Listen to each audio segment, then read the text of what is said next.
Banger, what? Nyash. Hey, yo. Guys, Hey, we're yo. back. Yeah, We're back boy. from Madrid. You boys, We hungry, G? boys, if you wanna, Madrid. if you wanna, just like Joe, get yours in because you can't see. Get the badge in.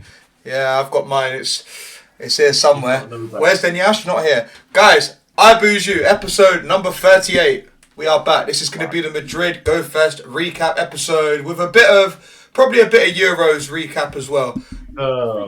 Just a bit. But before we get into all of that, so this disclaimer is coming at you live. This podcast is solely for entertainment purposes. We do not advocate the overconsumption or abuse of alcohol, and we certainly do not promote binge drinking. All guests have the choice whether they wish to consume alcohol or not, and it is their choice to consume alcohol responsibly and not ours. And with that being said, cheers. Yeah, chin, Cheers, boys. Boys, how's it been? How's it been since we've been back in the United Kingdom? Espresso is my order from Starbucks at the minute. You know what I mean? Yeah. Yeah, man, we're down bad, man. It's been Down been bad, rough. still sad. Track 1, was it track 3? I don't know which track it is. No, mate, it's been proper rough. One of the to be honest, tracks. yeah, it's been rough since being back. To be honest, it was rough. Like as soon as we got on the plane to come back, it like hit me like really fucking hard, and I was just sat there on the plane, and I was just like, I think I was too tired to deep that, but when I got back, when I actually got back into Stansted, got on my National Express, I'm like, yeah, it's a bit cold, man. Yeah, we did. What do you call it? Me and Thomas left each other. Like, it was that at the end of Fast and Furious. We went different ways. Different way. Goodbye, my lover.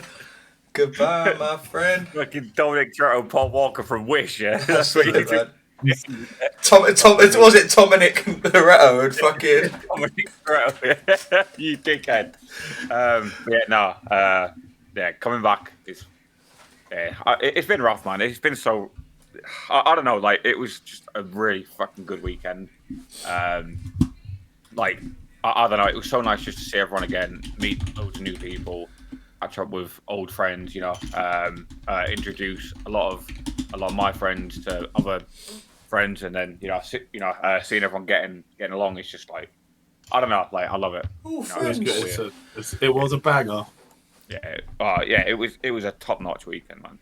In the words of the wise Mohammed Ozamaki, it was a mazza. It was a mazza, yeah. It was a mazza. It was a mazza, to be fair. It was a mazza. This place is lit. Yeah, but guys, we are back. Tom said episode number 38. We're moving, and we have an actual structure for today. So we're not going to be going off on no tangents. We always had the structure. We definitely will go off on a tangent. The infrastructure was there. It was always like we just don't use it, but a bit like Gareth Southgate. But we'll get into that later.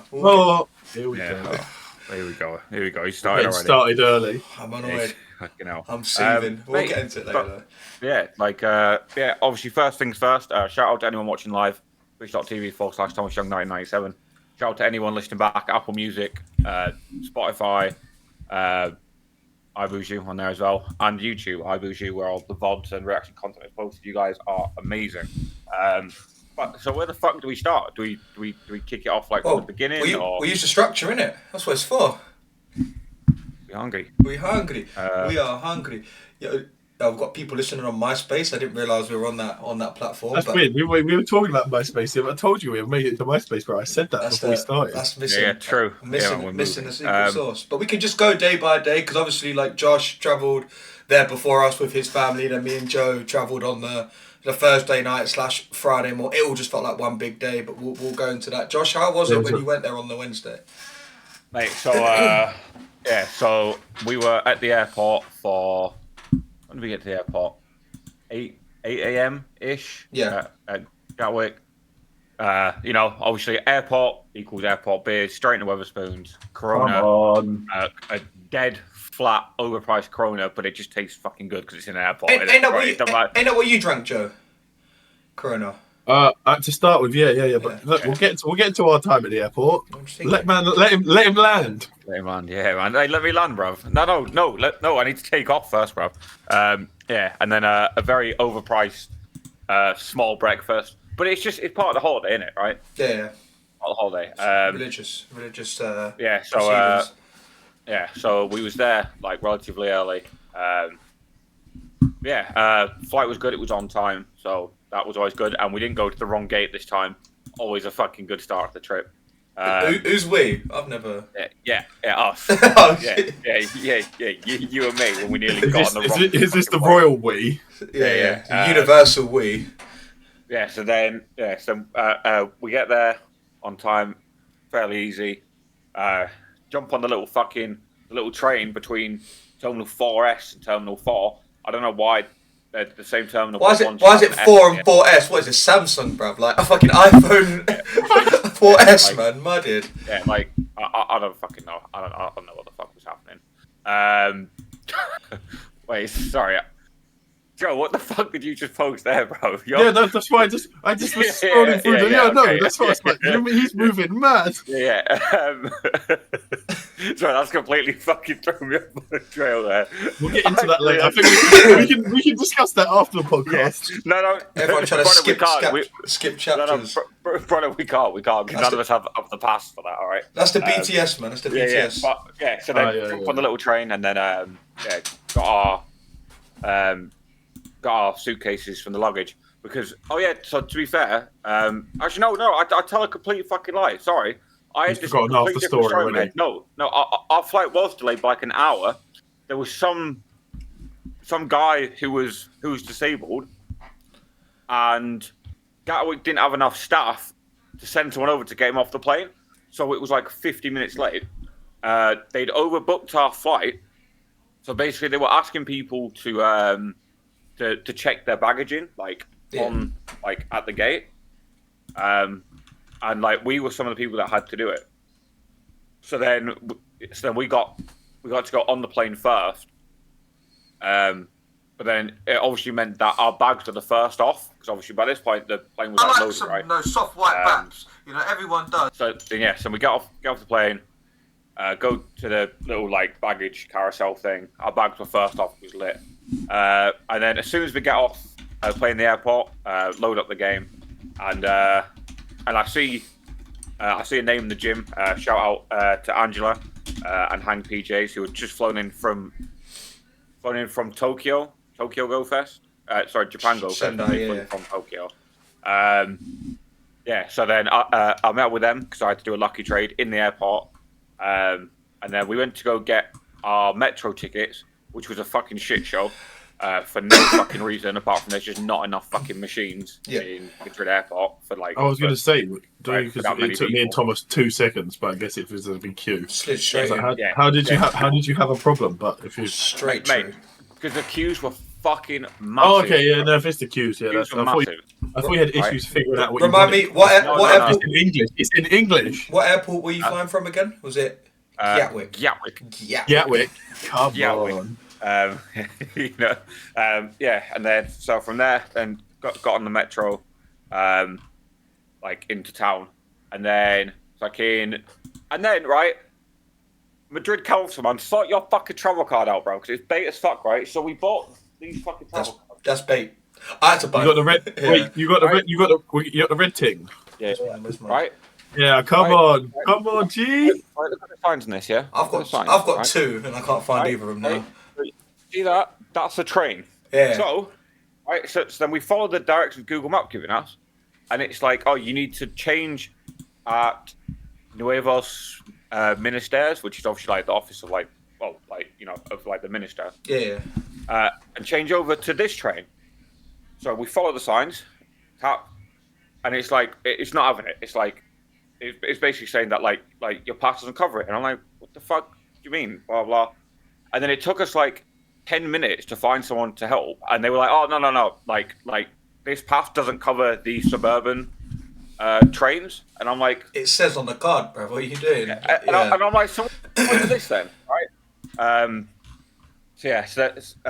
So then we finally make our way there, drop the bags off in the hotel, go straight out. We had some banging tapas the first day there, and it was so fucking cheap. It was so good.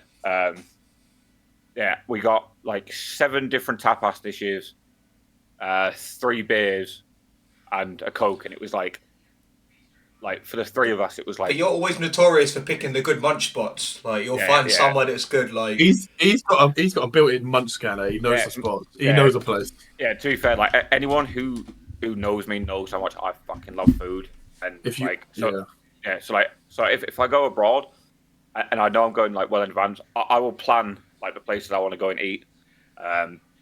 So like I said, we had like 7 different bits of tapas, 3 beers, a Coke, and it came out to like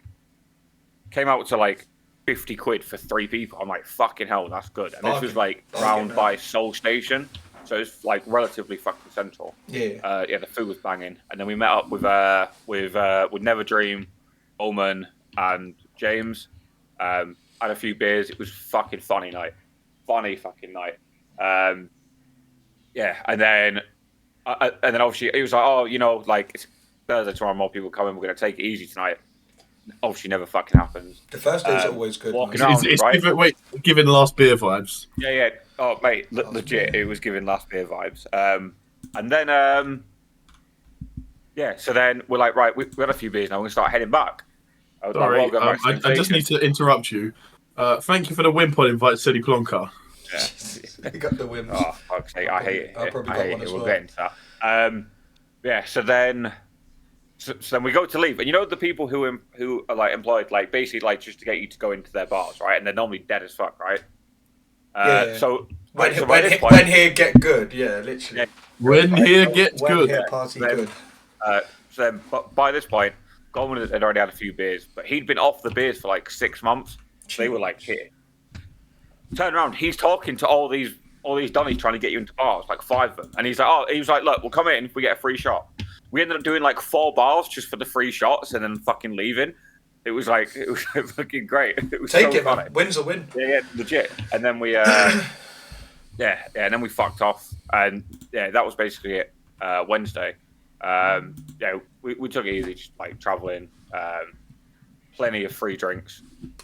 Is always a fucking winner, you know. A free drink is always a winner, bro. Yeah, and then Thursday, Thomas. I feel like you started the earliest. Thursday. Not drinking. I didn't. I just woke up the earliest. So fucking I'm trying to deep it now. So my coach was supposed to be at like 12:05, 12:15, give or take. Not this again. And then so we get there with time to spare. Like we're not one of them like the last guy. You know what I'm saying? We're not there like fucking coaches waiting for us. Like we are there, fucking probably one of the first ones waiting for the coach. Because Loughborough is not. There's no coach station. It's at a bus stop outside of Spoons. If I'd known it was going to take this long, I would have just gone into the Spoons and just started. I just started early, and then knowing me, I look out the window. I'm just like, oh shit, it goes past. Like I've missed National Express before from like I think Amy had to like pick me up and take me to EUIC after I missed. I see my National Express go past while I was having a trim. So fucking. You having a trim? Yeah. I was like, I didn't want to miss it. So I'm there, and then it's fucking at least like 45 minutes, 50 minutes delayed, and then I eventually get on it, and all it does really is fucking give me less time to, get my next one. Like before, I could have like chilled, had lunch, and sort myself out. This time I was like off one. As soon as I'm off, straight on the other one. So yeah, that happened. Not really too much to report there. Finally get to the airport, fly through security. Joe's already waiting for me on the other side. Yeah, I've been. I got because obviously I live a little bit nearer to the airport than Thomas. I got dropped off. I've never been through Stansted security so quick. I was like, here's my it's good now. My shit. They scan the thing. They're straight through. It's good now. I'll tell you what. Thomas, you don't understand the fight of my life I had to secure us that table in Spoons. everyone and their mum is in this Wetherspoons. Obviously, it's a Friday, so people are flying away for weekend getaways or something. Yeah. But also the Euro. It's a Thursday evening even. The Euros are starting. All the Scotland fans are out. The Tartan Army's there. The whole every citizen of Scotland is in the fucking. You could have got the windmill in Stansted. You could have got us a table with like, so I could get a chair as well. I had to go around and get a chair. Yeah. If you're gonna be picky, you can be the first. You can be the first to the airport next time. Yeah, I'd hold that. Yeah, okay. We'll fly for We secured it. Yeah, I can cover Peace Midlands, bro. We can go Birmingham Airport, yeah, that's our next endeavour. Birmingham City Airport's a decent airport, but to be fair, we get there, right, surrounded by tartan, like Joe said, they're all there, like me and Joe just said, it's going to be a short Short trip for them. Short trip for the Scotland fans. They're going home off. Short trip, but long day for you, man. So we get there. Obviously, get a bit. So as soon as I get there, I see Joe, and I see a quiet bar. So I'm like, you know what? I'm just gonna go in there and just get my beer. Fucking, how much was a pint? Like 670, 80? Yeah, we were reaching that point of doing calculations of which the strongest beer you can get for the least money. Building fucking graphs. Yeah, it was San Miguel anyway, which is my go-to beer. So I was like, that's good enough for me. Me and Thomas sitting there scratching our heads. What's the most bang for our buck? Yeah. But that all goes out the window because I've had a pizza. Like Munch's expensive. Thomas has ordered half the bloody menu. No, I ordered that. It looked bad. He's hungry. I ordered fucking beer, and then I ordered like nachos. I had my beer, then I ordered another beer because that's what you got to do. And I had the nachos, and I had the free plates. I didn't do any of those. So No, I'm not cussing you out. No, I know. You've been on the move for a long time, but I'm just chuckling. The doddy at the pub is like, so he's trying to give me Thomas's food. I'm like, nah, that's for him as well. Yeah, man. It's like when I went to fucking Utrecht and I was like, oh yeah, can I get 2 of these? And it was like, are you paying together or separately? I was like, what did you say? I'm drinking both of these, you fuck. I'm sure we'll come into it later, but it's like when we were at that fucking place in Spain and I just kept eating because I hadn't eaten for about 2 days and I just man ordered the whole munch. I was like, margarita, and he gave me 2 quesadillas. Yeah, that was muddy. But yeah, fucking, we went, we got the beers in, I had to get a chair, got the munch in. I ended up paying like for a beer, pizza and the nachos, it was like 38 quid or something. I'm like, that could have been like half a food shop. That is actually mental because Eva wanted money for the food shop as well. No, this was funny. He was telling me, Eva's like, I need money for the food. He's like, no, I'll just spend it all on spoons, man. She's got to go. She's hungry, G. And I'm there like, we are gaming. So yeah, it was a mid pizza to be honest, but that aside, beer, because I got a beer and then Joe ordered the same beer and I'm like, because I was already drinking mine, the beer came out way before the food and then I was like, Joe, you might as well have that and then I enjoy this one, then I get the fresh one that comes in and then I'm a businessman. Just passing things around. We got passed around. Yeah, we'll get onto that as well, but to keep it Pokemon. You'll find out. I experienced it. There was a bit of feedback in my ear. I didn't get the last like 10 seconds. So hopefully no one else did. No, and then to warm up for the pogo side of it, I got the hat shiny slack off. Why Thomas was eating his munch. So that was like, you know what? That's going to be a nice start to the weekend because that was a cool one to get. The first of many pulls for you. Mate, that was before we even left the airport. We had all this going on, you know? Yeah, before we even left the fucking gaff. Yeah, and then obviously from there, you boys, your evening kind of went on a bit of a downward spiral, I think we need to wait. First, we saw, before we get on to we land in Spain, then we're the last in the queue for the plane because we're sitting there dossing about. We don't realise that our gate's about to close. So we stroll over there at the back of the queue, and then we see... what's he called? The guy that was in the Sideman video. Aiden. We see him. He's on our flight as well, yeah. And I was like, Thomas, that's that guy who was on the Sideman video. Yeah, I didn't know who he was, bro. I was like, I just don't care. Thomas was looking at everyone but him. I was just like, damn, we found some pogo players. We're chilling. So yeah, we were in the line, obviously going for our gate about to close and all that. We get on the plane. I was able to half do the challenge you set, Josh. I was like, my phone was proper like, he fumbled it. He fumbled it bad. No, it was like, so I wasn't able to, I was so tired, I wasn't able to record, but then I was like, what did I say? I was like, hey, Joe, I had a dream, you know? And I was like, he was like, what? I was like, you see this plane here, yeah? Yeah, done, man. It crashes. It's going to crash. I had a dream the plane crashed. I was like, why the fuck would you say that to me right now? And then he gave me the side quest slowdown. Right. So for anyone, someone who's never seen it, there's a guy on TikTok called #Brady. He does this thing where he gets on a flight, sits around random people, and he goes, hey, mate, I had the maddest dream last night. This plane went down, and we all fucking died. Last night I had the strangest dream. The people next to him were just like, holy shit. Like, so I'd messaged Thomas like 2 days before, like, bro, you need to do this to Joe. Like, be a sick fucking TikTok video. Like, just get a video of you saying. Yeah, I was so knackered, man. I don't know how I was surviving off of like X amount of minutes of sleep. I was so dusted. I was so tired, but yeah, we get off. The fucking airport is massive, by the way. We walk. It feels like we walked halfway to where we were going. Because we landed in Terminal 1 and we were like, oh, we've got to go to the metro. Bruv, the metro's on the other side of the fucking airport. Yeah. But yeah, we get there, and obviously in advance, we've told the gaff that we're getting there because we can't really do anything about changing our flight. So we're getting when we land is when we land, innit? So we've told the place. They've not obviously got back to us, and it's apparent why, because I think no one fucking works there. Retrospectively, we know why they didn't reply to our message, but we've told them, oh yeah, we'll be late there. We'll be late check-in. Sorry. It said on the thing like check-in was from 2 p.m. till midnight, and it said checkout was from midnight till like, I don't know, the windows were a bit weird, but it gave me an impression it would be okay. But then when we went and finally got in the gaff, it said on the wall wait, we didn't even get in there, bro. No, that's what I'm saying. No, but I'm just saying when we finally got in the gaff, it said something different on the walls.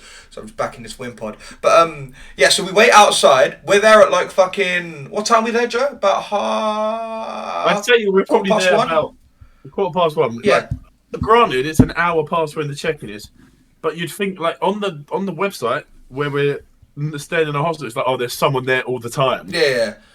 But the thing is that we get there, and then we eventually I thought someone that works there. Turns out they definitely don't work there. We got sent because it was like, oh, we just want to go in and like wait inside rather than wait out here. We've had a long night, long flight, long day traveling. Can we just? And it was just like, oh, like wait 1 minute, and then like, okay, shut the door. We're still waiting outside. Slams the door in our face. Slams the door in our fucking faces. And I'm thinking, okay, you definitely don't work here. We just got sent in by some random. We just got sent by some random Spanish guy. But fucking yeah, then someone else eventually like went through, and then we just did the thing that everyone does when they don't know the passcode or the security code. We just followed them in afterwards. We tailgated. No one was around, so fucking it became quickly apparent that we weren't going to be able to find anywhere at short notice that was going to let us check in on the spot. We were looking at gaffs, and I was like, oh, this one has breakfast. Like there was some green gaff, and I'm like, yeah, this one has breakfast. We should have booked that one. But it didn't matter because at that point I would have crashed and burned, and whatever window there was for breakfast weren't happening. Yeah. And we told them that the original one was cancelled. If you guys if you've watched the previous episodes, obviously our original accommodation plans were, put down fucking, because that place looked decent because we got breakfast with that one. Yeah, our original plans just ended up in the bin because of, I don't know, they literally didn't even give us a proper explanation, but because they're dickheads. That is valid. But literally, so we were looking at potential other options, and it was like, right, fuck it, I'm tired. Fucking, run to the that's right. Our park slot is literally. It couldn't have gone any worse, right? It's not like we're there and it's like just been like a little rough start. Our park slot was in a matter of hours. We knew we were going to get very, very limited, next to no sleep, regardless. So, obviously, Joe, I was like, Joe, you kip out on this sofa. I'm on the desk, like I run the gaff because we're gonna. Becomes apparent later in this episode, this gaff is very self-operate. Me and Joe actually said afterwards we might get into the hostel game because like if these men are calling this a hostel, they're taking the piss. I'm like actually dusted. But fucking so yeah, Joe's on the sofa. I'm awake doing like night watch to make sure we don't get bummed, robbed or worse or both. So and then eventually it was like we agreed, right, 5 o'clock. We know that's when the raids are going to start popping up. We can use the shower downstairs. Like, there's literally no one around, so it's just like, it doesn't matter if we're walking back and forth from the shower to the front desk in our fucking boxers. So, like, yeah, we're just full send in the shower. It was a nice shower, to be fair. Like, better than the one that was upstairs. So, yeah, we just go out and start hitting the raids, and then, like, I'm just seeing, like, who's online. And, I'm already getting sent the invites from Anthony Never Dream, and I'm like, here we go. It's like, fucking... At least other people are awake at 5. So we're full sending, Joe, just so I'm at the part where we're literally 5 o'clock, we're like, right, we need to go. Yeah. I was like, there's no point in being in this gaff. We were like, someone said that the raid spawned at 5 at Sendai. So I said to you, if the raid spawned at 5, we just want to get up. Yeah, no, we just get out of here, did the raids. At this point, I forgot to say, we'd messaged the Delian. Shout out Deli. Oh, yeah. We shout out Deli. Just so we can, like, dump our stuff somewhere. Because, like I was saying, our park slot was in a matter of hours. It's not like we had a day to kill. We're not trying to carry 4 days' worth of stuff around the park with us. So, Adelian was so kind. Adelian, Cody, Uncle Dipshit, and all them let us keep our stuff at theirs. So, yeah, we didn't have to... fucking labour around our clothes. We just had our essentials. The neck fan. The neck fan died. Like as soon as I've got to say that. Yeah, we sit in the Delian's gaff. He's like, guys, I've got this neck fan to keep me cool. He gets about half a second's use out of it, which is probably how his missus feels. And he just stops. and it won't even chart. Like, So I've got the mayo, innit? No. like literally, the neck fan won't work. So me and Thomas have like Thomas has had no sleep because he's been pretending he works at the hostel. I reckon I've had about an hour and a half sleep because I'm sort of laying there with my eyes closed. The sofa is like knackered. There's holes in it. It's not comfortable. Yeah, It's literally like, Yeah, Joe's shagging him, innit? Yo, cool stuff with the raid of 98. Big Wow, up, big thank up you. everyone. Locking him. Locking, guys. Locking. But yeah, so Joe was on the sofa. The sofa was dusted.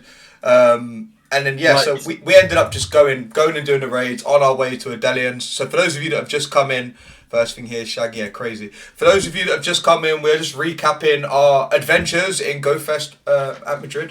So, yeah, welcome in everyone. So, yeah, we're on our way to Delhi's. We drop our stuff. No sound here? What do you mean no sound here?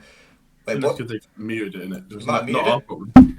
I didn't mute my mic. You guys can hear me, right? Yeah. On the way to Adelians, we go at 5 and we're just taking the most random routes. Bro, we're taking some random random back routes. Me and Thomas are just marching around. We're like, bro, we just need to raid. Like, but bear in mind, we're walking around with all our stuff as well. So we're walking around with big bags. Big. No bags. one is awake. There is no one to like help us or anything. We're just fucking walking around. We're in a new place. We've been there less than 12 hours, and we're just fucking kitting around. And we're like, how do we get to Adelian's place? It's about 40 minutes. Yeah, it was like 40 minutes, but then it was a bit longer for us because we had all of our stuff, and we were like, say if you're a pogo player and you're walking somewhere, it's just 20 minutes, but you get see, the raids, you see all these raids on the way, adding a bit more time onto your ETA. So Side quest. that's it, man. We were just side questing the whole way into Adelian's gaff. We'd got there. Obviously, a lot of them, I think all of them maybe at Adelian's were playing the Friday morning slot. So we all like went together in Ubers. You know, me. Who was in our? It was me, you, Amy, and Maybe, yeah. No, it was just us three. just us three. Yeah, because it was 4-man. Yeah, 4-man up. Because Adelian being the leader he was, he like goes into full community leader mode. He's like, right, there's 9 of us. Yeah. So for a comfortable ride, we need to order 3 Ubers. Yeah, it's going, man. I ain't even processed it. I'm trying to work Uber with, like, I can't even see my phone screen. I'm getting flashbacks to when we were at Liverpool and I can't even see my phone screen. I'm like, I think we're going to the right place. I hope I put the right parking, because at this point, he could be taking us fucking anywhere. Yeah, I always get vague flashbacks to Liverpool. Some of them good, some of them bad. It was a serious weekend. But yeah, so we eventually get to the park probably about 10 or so minutes before the actual thing, which we know is fine. We know we don't have to fucking check in or nothing mad like that. Like when we're there is when we're there, innit? All things considered, to get there 10 minutes before our event starts was actually incredible, considering everything we dealt with before. Yeah. To get there early, ready to start, we did well. Yeah, so we're there now, and yeah, event's about to start, and yeah, I think that's it in terms of like our journey there. So talk about the actual gameplay and the park itself. So we're gonna wait. Hold on. Are we gonna name the gaff and say are we gonna say avoid it? Yeah, send it. No, not yet. No. At the end. When we spoke about come on, like we're giving them. Well, when we've done given them the whole experience. Yeah, man. Because some people be like, some people, you know, I know what some of you man are thinking. It's like, oh, you lot dusted, you lot dickheads, you came late. What do you think? We need to give the full context. It gets worse. So it does get worse. We can get into that in a later part of the episode. But yeah, in terms of gameplay in the park itself, I assume Josh was there sooner than 10 minutes in advance because he's a bit more organised. How was it for you? Well, so getting there was fine, apart from like changing the trains. But like it was very apparent that there was going to be a lot of people there. Yeah. So for me personally, I like now. So years ago when I was doing GoFest, I would always get the Saturday. Yeah. Like the Saturday tickets. This was when it was like all day in the park. And I've kind of realised that now I prefer Friday because it's generally like the most quiet day, which for me I quite like. Yeah. In the morning as well, the heat heat's a factor. When we booked it, that's what you put us on. You're like, you boys will appreciate this later. Book the Friday morning. And masterclass, MrAvalanche masterclass. Yeah, and then in fact, sorry, no, I've completely missed something out. Sorry. So Thursday night, I hosted a little like impromptu social at Brindy's pub, which was a great little bar. To be fair, shout out to them, man. They were great to us. To be fair, Yeah, it was a great night. Just like met up with I think maybe 20 people or so came along. Just hung out, caught up, some beers. One night was good. Yeah, and then had a relatively early night. Obviously, knowing that we had to be there early. So then rock up to the park, and then we not long got to the starting point, so the middle of the park, kind of where where we saw you, merchandise, whatever it is, and then we'd obviously met up with you guys basically as soon as you came in. Oh yeah, that was funny. I was like looking for you, and Tom was just like, I can't see him at all, and he's looking straight at you. I was like, wait, he's there. He's like, yeah, I know you, dickhead. Yeah, no, mate, it's the hat. Far. Yeah, mate, it's the hat. Big up the yeah, get the famous green hat saved us a lot. It works a fucking treat, man. It does the job that it needs to. I don't have that problem because I just stand above everyone else, so everyone can just see me anyway. 8'2", that's why. His man's gone from 7'6" to 8'2". Man grew 6 inches. Official Tim measurement, 8 foot. Yeah. I put 6 inches in Joe, and now he's gained them. Oh, fucking hell, bro. You could, man. Yeah, so anyway, so then we get to the park, and then the event starts, everything pops up, and it's exciting, man. It's so exciting. Everyone's catching, you hear everyone getting shiny. Yeah, to be fair, we kind of went on a little side quest in the park as well. We were right, we're just gonna loop round. And we did it so wrong. We did it so wrong. I missed half of the park. I looked at obviously all the halos and the stops you haven't spun. Right, and I'm just there I thought it was another park, man. We're in the middle of it. Somehow we're in the middle of the park where if you stand in a certain area, you catch all the habitats. Yeah. I'm seeing people post videos and they're in actual things that are set up. I'm I didn't even see that.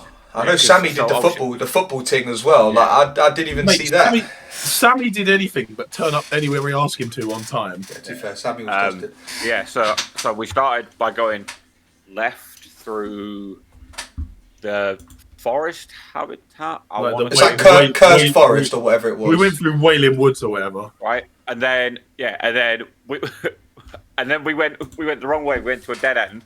We had to climb up those spiral stairs, cross a drawbridge back into the park. Yeah. Carry on down, and then we see the Niantic AR experience. We'll walk through it and carry on round. There was no signs to say you were going the wrong fucking way. We ended up side questing basically out of the park along a little stream. Oh shit! Yeah, we did. Yeah, I was where are we going? The thing is though, I was standing there talking to your local, who was lovely by the way, the lady. I was like, we've taken the wrong way, but this is actually sick. It looked sick. We were walking along, and it was sick. I was like, I'm enjoying this. What? Dream Mike's mum? No. There was another. There was another girl with us. Obviously, it must have been Sue because it wasn't Bella or Meg. Yeah, the other woman. It was Sue. Yeah, she was lovely. Shout out Sue. I was like Sue. I hate them. I hate that at least 2 of us did that. I hate that so much. I hate it. No. Me and Julia. What's your name?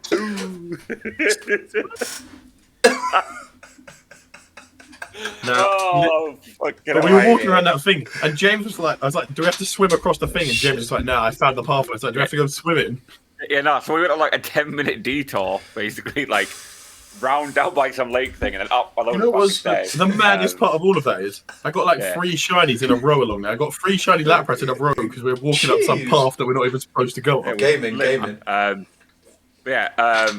So for me, in terms of the park, obviously what we did in the morning, for me, it wasn't hot enough to be fucking hell, this is hard to fucking play. That was alright. I thought it was the morning. It was a nice temperature. Morning, there was plenty of shade as well, rows of trees that we stood under. Yeah. We spent a fair amount of time under the. I want to say it was the Instinct tent in the middle of the gym cluster. Yeah. Just because there was a gym cluster there. Shade, just smash out all the raids whenever they were respawning. In terms of the actual gameplay, I thought I personally thought the spawns were really good. They were interesting. The costumes were good. To be honest, I spent more time raiding than I did catching, so I kind of just left my gotcha doing things and just zipping back and forth. I had my Go Plus on the whole time, and to be honest, it did a job. I'd check things that I've like, it'd be cool if that was shiny when we're walking between raids or there's nothing going on. Yeah. But everything this did a madness. It cooked. Yeah. Yeah. What was you lot's best, like, just random one, we'll talk about catches and shines. What was you lot's, like, best thing you got from the park? From the park? In terms of, like a hundo, maybe, a shundo, a shiny, or, maybe like a particular break point on a mon? There was... we'll get on to breakpoints later, because I've ran into certain breakpoint, man. Let's have a look. So I got the Sun Crown Eevee, which I really wanted, so I was proper gassed with that. Yeah. I got both. I got the Moon and the Sun Crown, which was cool. I got the I got the shiny question mark unknown literally like on like 0. As soon as I come in, I'm there like hello Madrid, I'm fucking arrived. This is lit. Yeah, so like for me the park was great. I think the park was really nice. It was a really nice park as well. Yeah, it's lovely. Like I think the only problems I personally had was that the water stations weren't well enough. They weren't as frequent. They should have been more pointed out. Yeah. No. It's not that they weren't frequent. It was just like it was hard to find them. Like you had to. Yeah, but it's like being in a desert, isn't it? It's like a fucking an oasis or Yeah. I mean, like I said, for me personally, like because obviously, like we're streaming this live, and like we try to not interact with chat because it just interrupts the flow of the episode. But I've seen a lot of people like talking about shade and stuff. For me personally, shade was not an issue. I thought it was good. I didn't have the issue. There was trees. There was tents where there was no trees. I thought it was decent. But then also, if we played the afternoon, then we probably would have been like, probably would have been like different opinion. Yeah. Because I think it was quite common, wasn't it, that there's a lot of shade complaints. Yeah, and the actual park decorations, I don't feel like they were mapped out well enough. So I didn't know there was a giant Snorlax like inflatable thing at all until maybe like an hour before the end of our park experience. Yeah, and I was like it was fucking so random. Anything that was put there, like as like a scene or I got a photo op.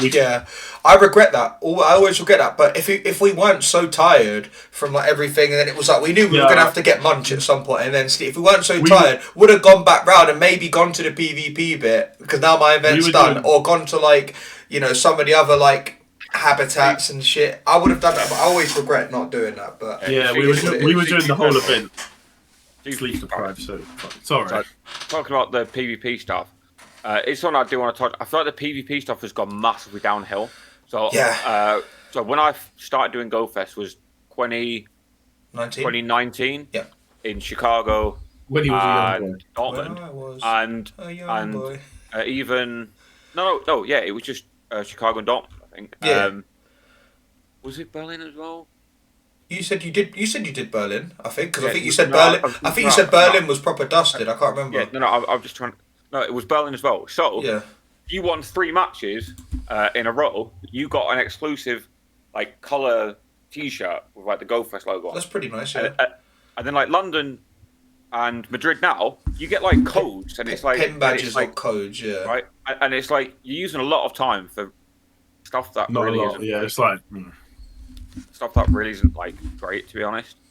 So like for me, like I would have gone there if it was like, oh, like you can get like a T-shirt or like pins and stuff like that. Like I'm not going to stand there for 20 minutes. Yeah, I promise you, it's so easy. You get more people battling. Like you did Enterprise, just give them shit, like free shit, right? Like essentially, like free entry, free shit. Just do it, man.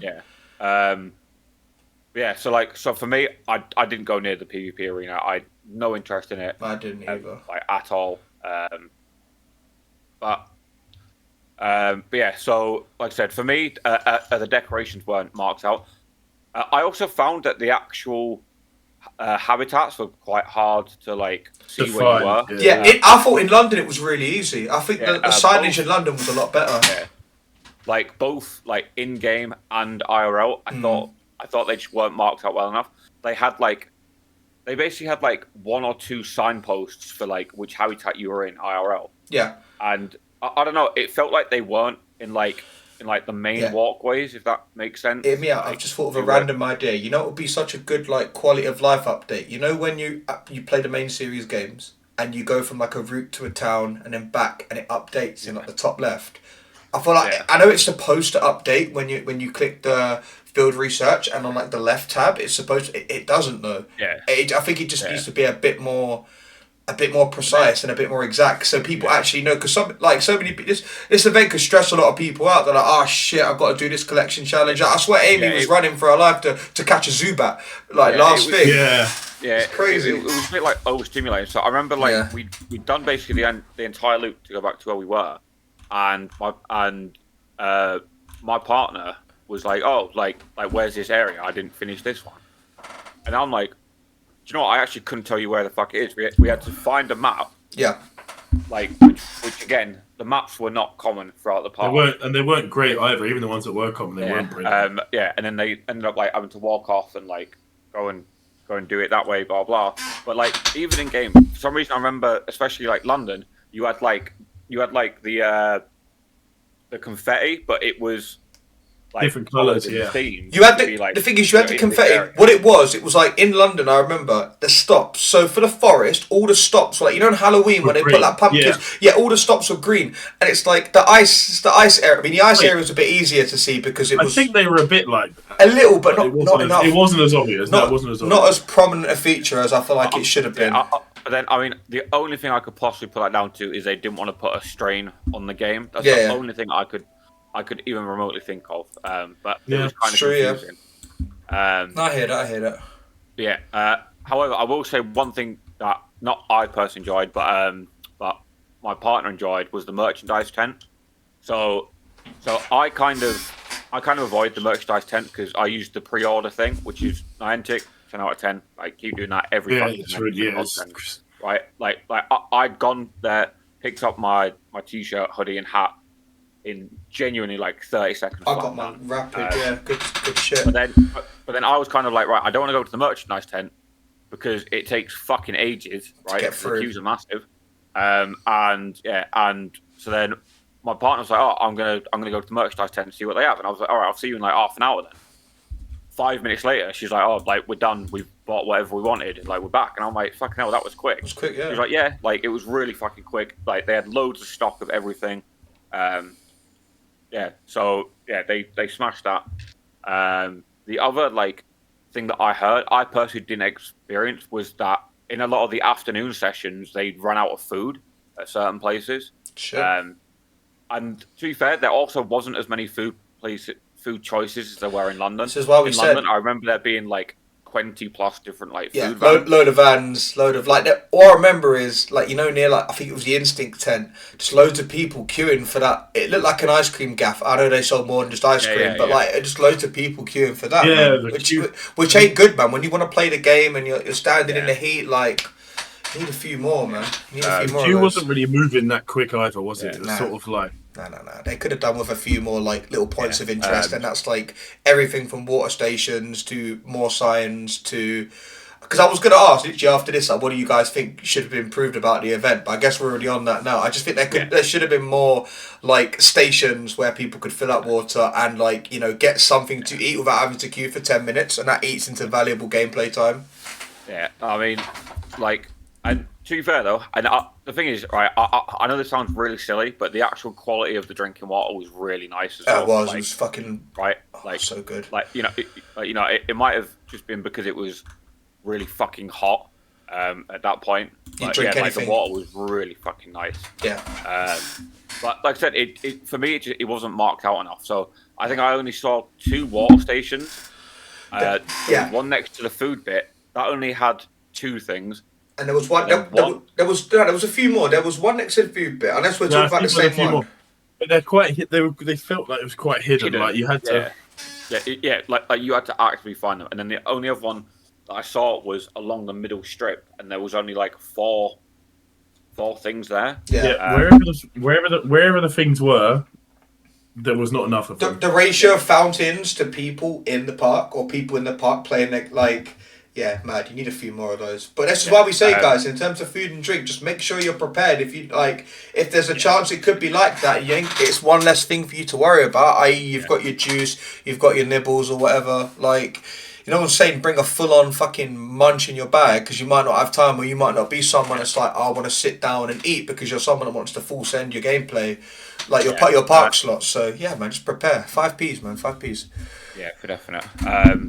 Yeah, like for me, I do think Madrid Park experience was a vast improvement on London. Oh, in my 100%. opinion. 100%. Yeah, I mean, like the actual park itself was really nice, which helps like on a base level anyway. So it's not, and like it wasn't hilly. Yeah. It was dusty, but that's just Madrid. It was dusty, but not dusted. Like Brockwell Park, Yeah, welcome to Brixton. Yeah. That was crazy. Like the mud and nah, man. Weather was. Well, it was only muddy because I think we were unlucky, Thomas, because of the weather. Yeah. Muddy. Absolutely. But yeah, so like honestly, like props Niantic for the park. Do you guys have anything extra at the park that maybe you wanted to like expand on, or? I mean, I had a few signal problems at the start, like my game wouldn't load, but I feel like that happens at everything. There's so many things. We're the first sort of people to play, so there's always a few people that think it works perfectly. It worked perfectly after about 10 minutes, so I can't complain. Like there was nothing wrong, but like it was it was what it was. Yeah, I mean, to be fair, actually, you completely made me forget about that. That is something else that I would also like pat Niantic on the back for. Was personally, there was zero mobile issues for me at all, and most people I know, like I never heard anyone like who couldn't get into the game because of the game. If they had issues, it might have been with their own network provider or their own device, which game can't help you there, love. Like it's a shame. Exactly. Yeah. So like for me, they smashed it. It was great. Thomas, you got anything you can think of before we get on to maybe like the city experience? Why Thomas thinks something a bit? Nah, not really. I'm like, we've kind of spoke about the park itself, the gameplay, the habitats, areas for improvement. Probably not in terms of highlights. I think it was just nice, like just being there. It was you said, it was a nice park, a lot nicer than London Go Fest last year. So yeah, in terms of highlights, it's hard because sometimes you're just there, like you're playing the game. And I know some people like to do the whole like this is what I was saying, after the game I regret not going around and doing more photo ops, but when you're there playing, it's just like I just want to get the most out of your money. You want to get more bang for your buck, like Joe said, like you want to full send it. So yeah, in terms of the park, I enjoyed it. Okay, so then I guess we move on to the city experience, right? And I will say this, and I would honestly, I think I'd be hard like stretched to find anyone who disagrees, right? Niantic's citywide experience for events, 10 out of fucking 10. So good. It's just like being in the park. Like that's obviously what it's meant to be, but I mean, like to be honest, I guess it's also kind of a catch-22, right? Because I know so many people who prefer the city experience to the parks now. Because of Madrid, right? No, like just in general, yeah, like even going back to London Go Fest, the city experience was just such like I don't know, a better all round experience. It was genuine fun to play. Right, you had everything spawning all at once. The raids were popping off. They added in. Yes, sorry. This is like running through like my memory now. London last year, they added in like a few extra stops into London. Like Madrid, they added gyms in, which is something they didn't do in London. And fucking hell, that was so welcome. Bulked it out so nice. Little clusters amazing everywhere, man. Right, 10 out of fucking 10. Keep on doing that shit because it was fucking great. It was so fucking good. We stayed away from Retiro Park because I knew that the signal was going to be a bad because we walked around there Thursday. We walked around that park Thursday and the signal was dusted. So we went to like Seoul area. Yeah, and we obviously being like more a raider, I was just more interested in the raids, just letting the go plus catch. So we played around Seoul and then Plaza Mayor, and it was like walking between those two was like upwards of 10 fucking gyms, and then without the game, there was only like 3 or 4 gyms there, without like the Go Fest. If you rotate that, let's say if you're as efficient as you could be, right, and the raids obviously resetting every half an hour. Think about how many raids you can do just in that area alone. Like, I think we can get into like that sort of come in when we get into everyone's different Sundays, don't we? Yeah. Like obviously, I was getting a drink, but I heard you say like the city experience way better. Like I enjoyed it 100 times more than the park. The park was sick. The city experience. We're talking about compared to London as well. London had like some additional stops, which is always a good thing. You can't necessarily complain about that. But for Madrid, they did gyms, which is obviously better because it's a stop and it's a gym. Obviously, isn't it? Like goes without saying.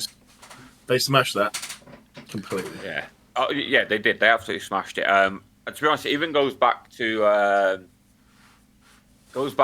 Barcelona Safari Zone, where obviously now Safari Zones aren't in parks; it's the whole city. Yeah. And the Barcelona citywide experience was fucking amazing. Like genuinely, I think it was one of the best in-game events that I've played. But honestly, like Madrid may have been better than that in terms of gameplay. It was so fucking welcomed. And to be honest, like Niantic are fucking smart. They're smart because I know people who didn't buy the citywide gameplay for their extra days. And they were like, no, like, because I've bought the raid add-on, so I'm just going to go raid in those days. But if you didn't have the citywide add-on, you didn't see the fucking extra. You didn't get the extra gyms. I know people who bought the city add-on for that day just to get the extra gyms. And it's like, well, that's fucking clever marketing, right? But I think it's double-sided anyway. That like you meet like it's clever marketing, but like they also meant you got more bang for your buck, didn't you? It meant you had more opportunities to get what you wanted from it. Yeah, true. Like I said, for me, citywide experience 10 out of 10. The only thing I would genuinely change is don't put 1 and 3 star raids in. They're fucking pointless. It was annoying because when you're there like for a cluster, it's like here we go, right? If we don't get Necrozma, maybe you could do a Guzzlord or a Pheromosa. Like you can do like a legendary raid. Like you'll do a raid, and then it's like what? There was one cluster. We're walking along. It's Kabutops, Crawdon, Wimpod. As much as we love the Wimpod raids, like I weren't trying to. No, I agree. Like it was like funny and mean, whatever. But like realistically, you're not there to do. Would you rather be doing that or an Ultra Beast raid? Yeah, I think the thing is, at the same time, it's like you say that. But they'd get more people to use raid passes if they took those out of it. Yeah. If more people, like if you've you've only got 10 raid passes, obviously we're all in a position where we're lucky enough to have more than 10. So like, you know what, if we were going to do a win pod because it was there, we could do it. But some people aren't in that position. Like they get the 18 free ones from the raid add-on. Yeah. So surely, or say they've used their 18 and they're only going to pay money if they can get a 5-star out of it or the Ultra Beast out of it. Yeah. They're more likely to get someone to spend money if that's the only thing that spawns, because no one wants some meaty. You say that. I play devil's advocate because they know that they got a lot of hardcore players going. You'll have a load of trash raiders. Yeah. You'll have some people who just do it, man. The XP gains from the raid, even if they need the XP or not, like it is crazy. Like I think from a 3-star or so, you could get like 17,000, which is more than a base on a fucking legendary raid with no egg. So it's like some people it's just like, well, when in Madrid, it's getting sent. So I hear what you're saying. Though. I'd rather do the Ultra Beast personally. You're 100% right. But you could say that with anything. Like it goes without saying. But okay, but then so as much as I agree with you, also on the flip side of that, I don't think there was a single Ultra Beast lobby that didn't hit 20, so then the raid started earlier, so then we could do more short space of time. The only ones that didn't hit 20 were the ones, no, not even Guzzlord, but the ones that were dusted in like the back end of nowhere near where me and Thomas stayed. Like I had to put lobbies together. Invite, man, yeah. But that's something completely different. Like that's a different thing. Like in the center where everyone is playing instantly like that. It's like because you're trying to invite your friends and stuff, and across everyone and their mum crawls out the woodwork to send you a message. Oh, can you send me? To be fair though, it's funny you say that because that was what I was going to bring up. One thing I actually did really like, I saw people complain about on Twitter they didn't understand. So if you didn't have a GoFest ticket, you couldn't get invites to the GoFest gyms. I personally really like that just because it stops spoofers. I'll say fucking benefiting as much. There's that, but it's just like, why should you like? If someone's paid the money for the citywide to get the citywide gyms. The Yeah, key you word ain't is getting my- citywide. It's like this ain't Not no fucking worldwide. this ain't Mr. Worldwide. This ain't no fucking Mr. This ain't 305. Pitbull. This ain't no uno dos tres. Like this ain't that. Like you shouldn't get, because I see people like Josh said moaning about it on Twitter, and he said, "Oh, this gym isn't available," and it's like, yeah, it's not for you. Like, listen, if you ain't got the money, you can't come in the club. Like, you know what I mean? No entry. Like this is for Literally, yeah. the Global Go Fest is coming literally like how many weeks from now?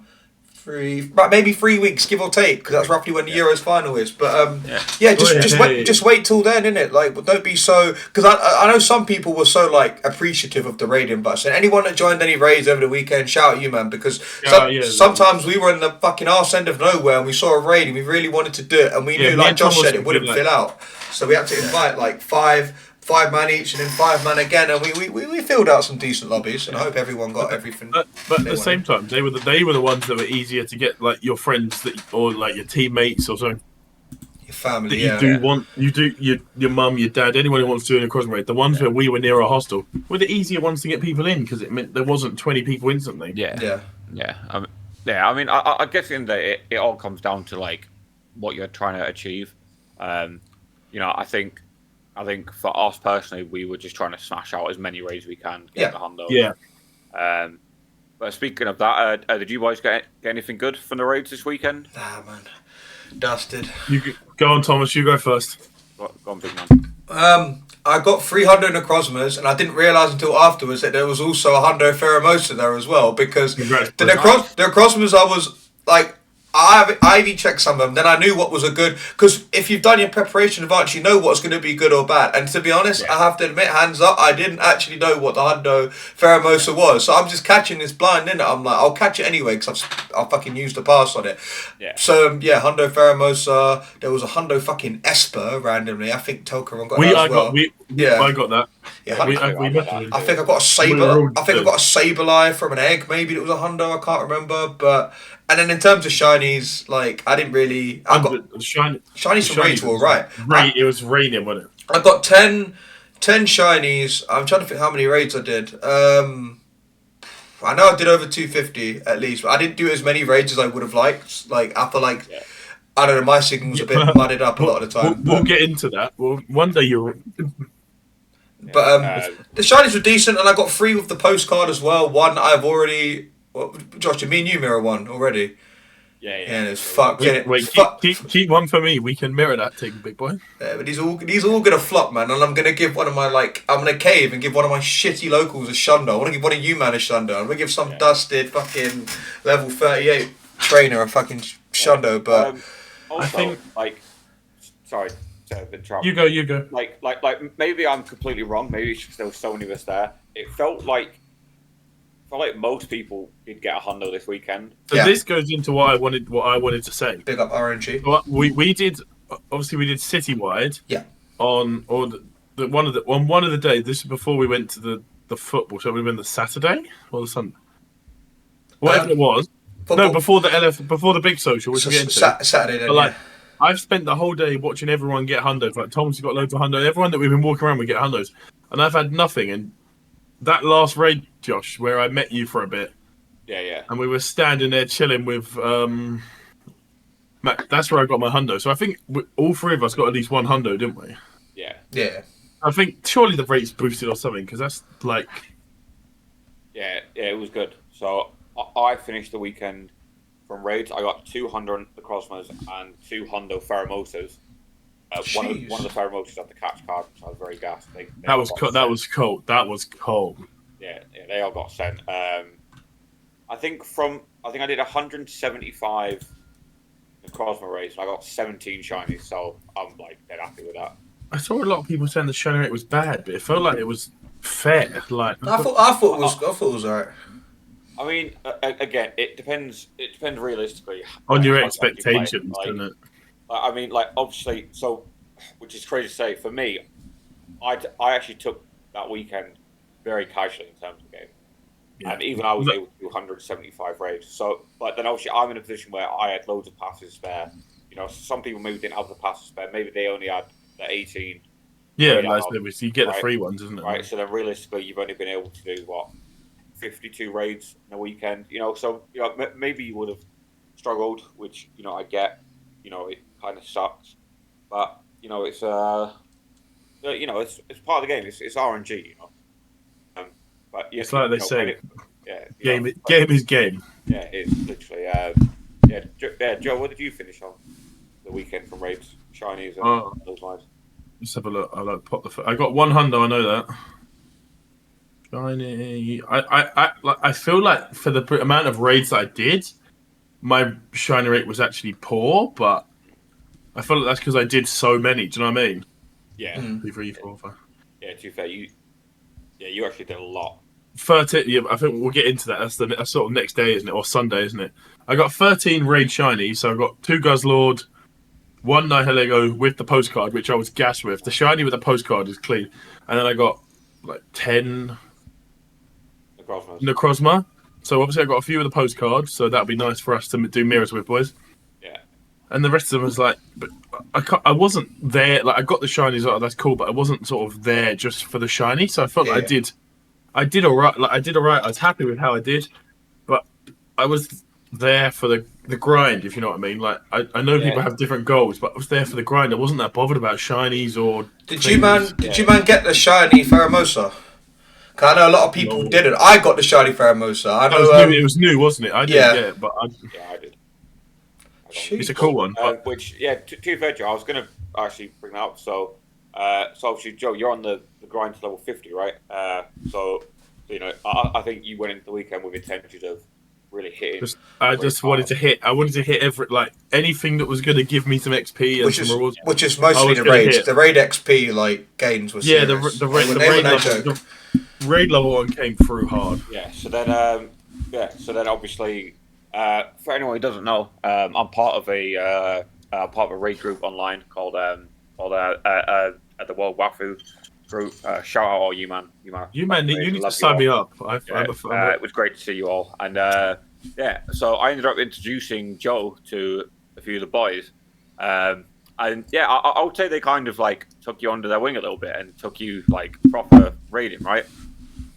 So I don't even know what day this was. Yeah, they definitely did. Anyone I met. So Max, I'd raided with before because in Sinnoh Tour they uncapped the things, didn't they? So he did a heat tram raid hour. Anthony, I didn't know that guy because obviously you don't get all the XP and stuff he does without being known. But I hadn't really interacted with him. Yeah, mate, we were chilling like boys. You know what I mean? Yeah. And then obviously you met with Anthony as well. Never Dream, shout out you, love you. Yeah, Never shout. Telcron, Never Dream. I think we skipped today because that was the Sunday, but they were my boys. But Joe, talk us through how it was raiding quite hardcore for the first time at a in-person event, really raiding hard. I think my mind was sort of blown because Anthony had 2 phones. I was like, this guy is cooking. So we always knew where we were going to the next raid, but I really enjoyed it. It's sort of what I sort of signed up for when I was going to Madrid. I was because I came out of McDonald's fun. I had breakfast and I saw them 2 there. I was like, this is my chance to get it achieve done. to achieve what I want to achieve. They're ruthless, in the best way possible. I enjoy it. They're ruthless. They're you get half an hour to eat your lunch. Move on now, big man. You've eaten. Move on. Unpaid lunch break. Yeah, no. They're running from raids. They're running from they're not catching. It was really an eye opener, but I really enjoyed it because it sort of fitted the goals that I wanted to meet perfectly. Yeah. But at the same time, we were grinding. We were having an absolute. It was hilarious. We were having an absolute blinder of a time. It was fucking hilarious. Love that. But it was great to meet them too because obviously I'd interacted with Max a bit. But it was obviously it's not awkward when you start, but I was like, all right, and we're sort of walking around and raiding. Then we sit down for lunch. I'm like, I haven't said to introduce myself. I'm Joe. He's like, Anthony knew who I was. He's like, you're the Joe Lee. I was like, yeah, that's me, bro. Yeah. So, but Max knew who I was. Yeah. It definitely didn't say it on your back. Yeah, you had the London's finest top on. He's like, yeah. Not on that. I didn't have it on that day. No, but it was all good to start. But once you start to get into it, because we have common ground in that we all know you, Josh. Yeah. It was just funny because I think if we didn't have them jokes where we're doing silly things let's send Josh a Wimpod raid, and we're just laughing about stuff. It would have made it we just kept saying, you know how like unfunny it actually was, which made it more funny. Does that make sense? Like it's just so stupid. The thing is, you didn't even see the first half. Like obviously you joined us after lunch, Tom. Yeah, I was knackered, man. In the morning, like that's fair. We'll get onto that, but like. They took me under their wings, and I feel like I really like that's how I wanted to play the game, and I really did enjoy it because they made the three of us smashed it, and by the time you joined us, Tom, you joined us, and then we had more and more people join us. By the time we finished, we had like 10 men walking around. Yeah, because then we found like Mike and his mum. Yeah, like we started with it started with them two because shout out Anthony. I don't know how he does it. 5:30 raided every day. Then Max joined him. I joined them about 8:30. Joe was just playing follow the Frenchie. It was like, right, where the fuck's Anthony got? Because he was wearing like a green jumper thing. His towel on, a green towel, like neck towel, whatever it was. It was like, right, we just have to.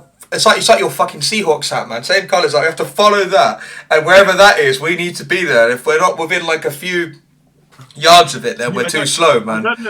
I don't know if you were there, Thomas, but Max had some of Max's locals were out there as well. Yeah, and they came and joined us for a bit. He's from Germany, isn't he? Yeah. This is our French tour guide. We follow him. Yeah. And that was literally the rule. You have to keep Never Dream in your sight. You shit on floor. 20 out of fine. Yeah.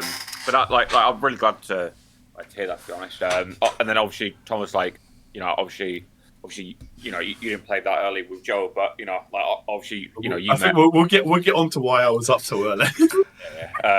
Obviously, you'd met some of my hardcore. Yeah, so I'd raided one before because then I was talking about someone was sending a friendship battle, and then Anthony was like, "We need to do something about our friendship." I'm like, "I'll put you on a new tag and I'll open you daily." It was like, "Yes, very good." It's like, what do you mean? You don't even wait. You don't open me daily, you bastard.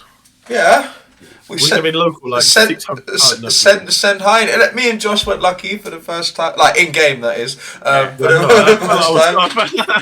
felt like I was third wheeling you two when you were like, "Oh, we went lucky." Yeah, man, lucky. Yeah. You know what I mean? But fucking nice. It was nice to just see people. Like a lot of I don't want to. I say it from a position of privilege because a lot of people. This may have been their first event and the first time that they've met people that they've only spoken to online. But for me, it was nice to see people, familiar faces.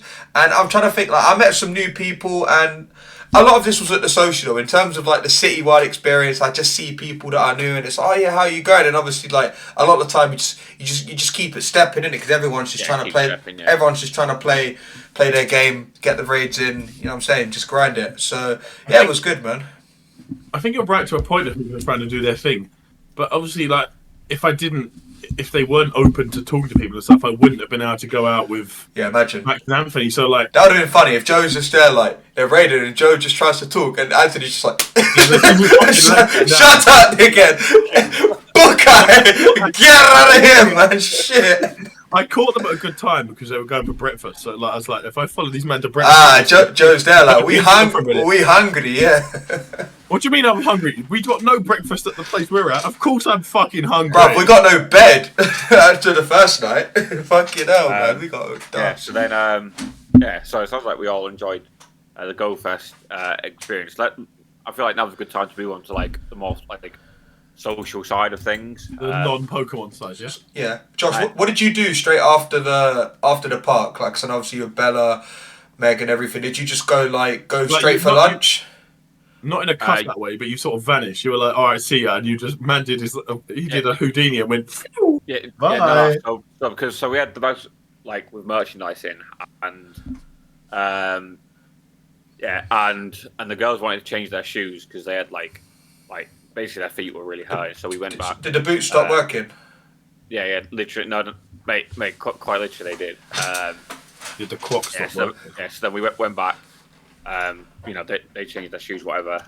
Went and got some lunch, and then carried on playing. Yeah, which to be fair was welcomed. I feel not to sound like I'm flex or anything like that, but since I've hit my XP goal, I'm not really about playing a full 10-hour event. Yeah, it's just a bit much, and for me, I'm there for the people.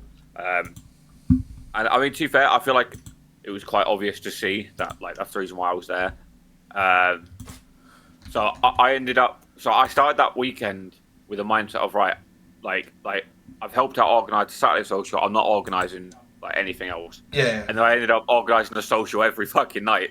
Like, That's because you love a social, bro. Because you are that guy. You thrive off it. Yeah, like you are Mr. LF. You are Mr. LF. Yeah, and then so then Friday finishes, and we went for because we had a reservation for the Motive Master. A paella gaff. Wait, Thomas. After Josh done, we need to talk about where we went on Friday. Oh god, yeah. No, that's what I'm saying. We get Josh's like nice sounding munch that I was very jealous of. I'll put it out there. Yeah. You're a dickhead because our munch was fine. No. Anyway, sorry, Joshua. Yeah, so, Thomas, shut your mouth. Yeah. So we had so we had a reservation for a paella gaff that I'd booked like 2-3 months in advance because it was really hard to get.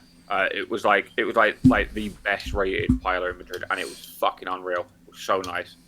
So then I sat there like, oh no, wait, well, no, that was Thursday. Fucking hell, man, I must have had sunstroke or something. Man just had so much paella. I think you had one too many last beers. Yeah, no. So Friday we went for tacos. We found this little taco gaff, €1 tacos, and they banged, bro. They were so good. I was sat there eating, tacos. right, and my phone is just like blowing up, like direct messages, like Josh, what's the plans tonight, Josh? Where are we going tonight? What's the motive, cuz? Tonight, and I'm like, fucking hell, man. I'm like, here we go.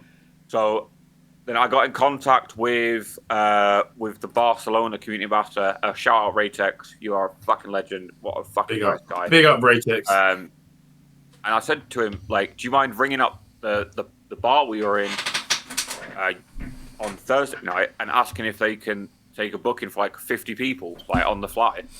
Like, I wasn't really expecting a lot, but I was like, if I ask him to ring them, then he can at least speak in Spanish and get it over the line. Yeah. Because one thing that I actually really liked about Madrid, it felt a lot more like actual holiday because there wasn't a lot of Spanish people that spoke English, so it was very like, you know, it wasn't touristy.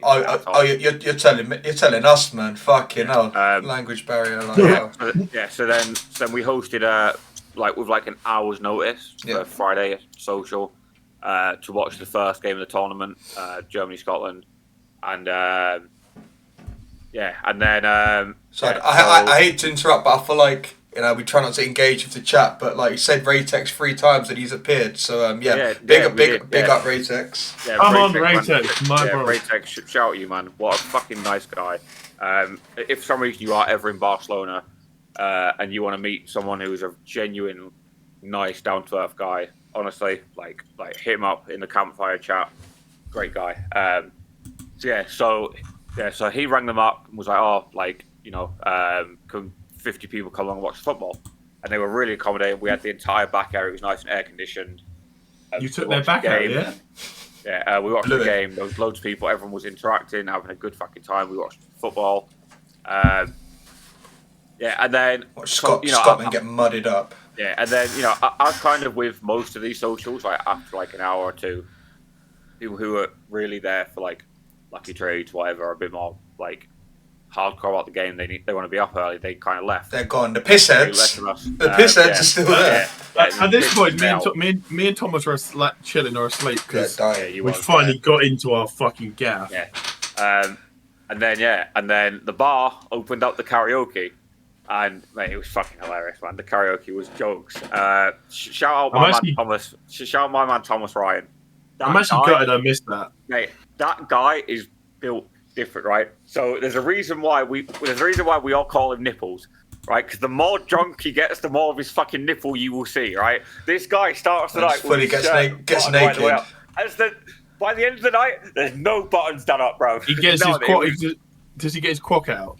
No, it was so fucking funny, so jokes, and so like we're smashing the beers back at this point. Like the beers in that gaff were fucking flowing. It was good. What we drink was it like what bottles? Like nice one on draft. Like what's the beer? Mate, frosted glasses. Oh yeah, this guy, man, and it's frosted. He loves it, man. Look, give him a frosted glass with like you could piss in a frosted glass, and he's like, oh look me in. He's fucking all over it, man. Loves it.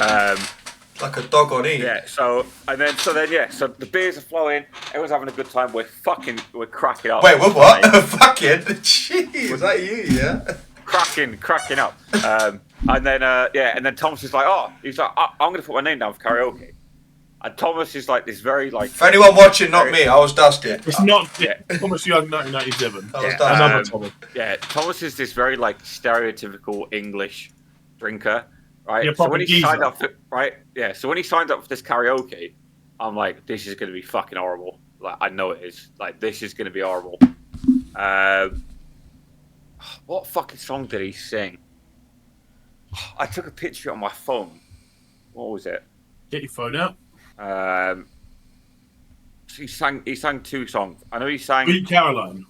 No, it might have been actually. No, I think you did Because because you said to me it was like, guess which song it was on the we were parading on a Saturday, and I said Sweet Caroline, and you were like, yeah. No, you might be right. Yeah, he did, and then he did "Fly Me to the Moon" by Frank Sinatra. Yeah.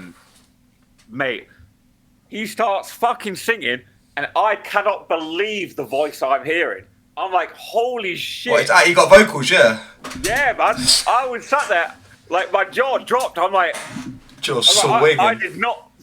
Right, nipples out, fucking jar of beer in hand, right, and he is belting out this song, right. There was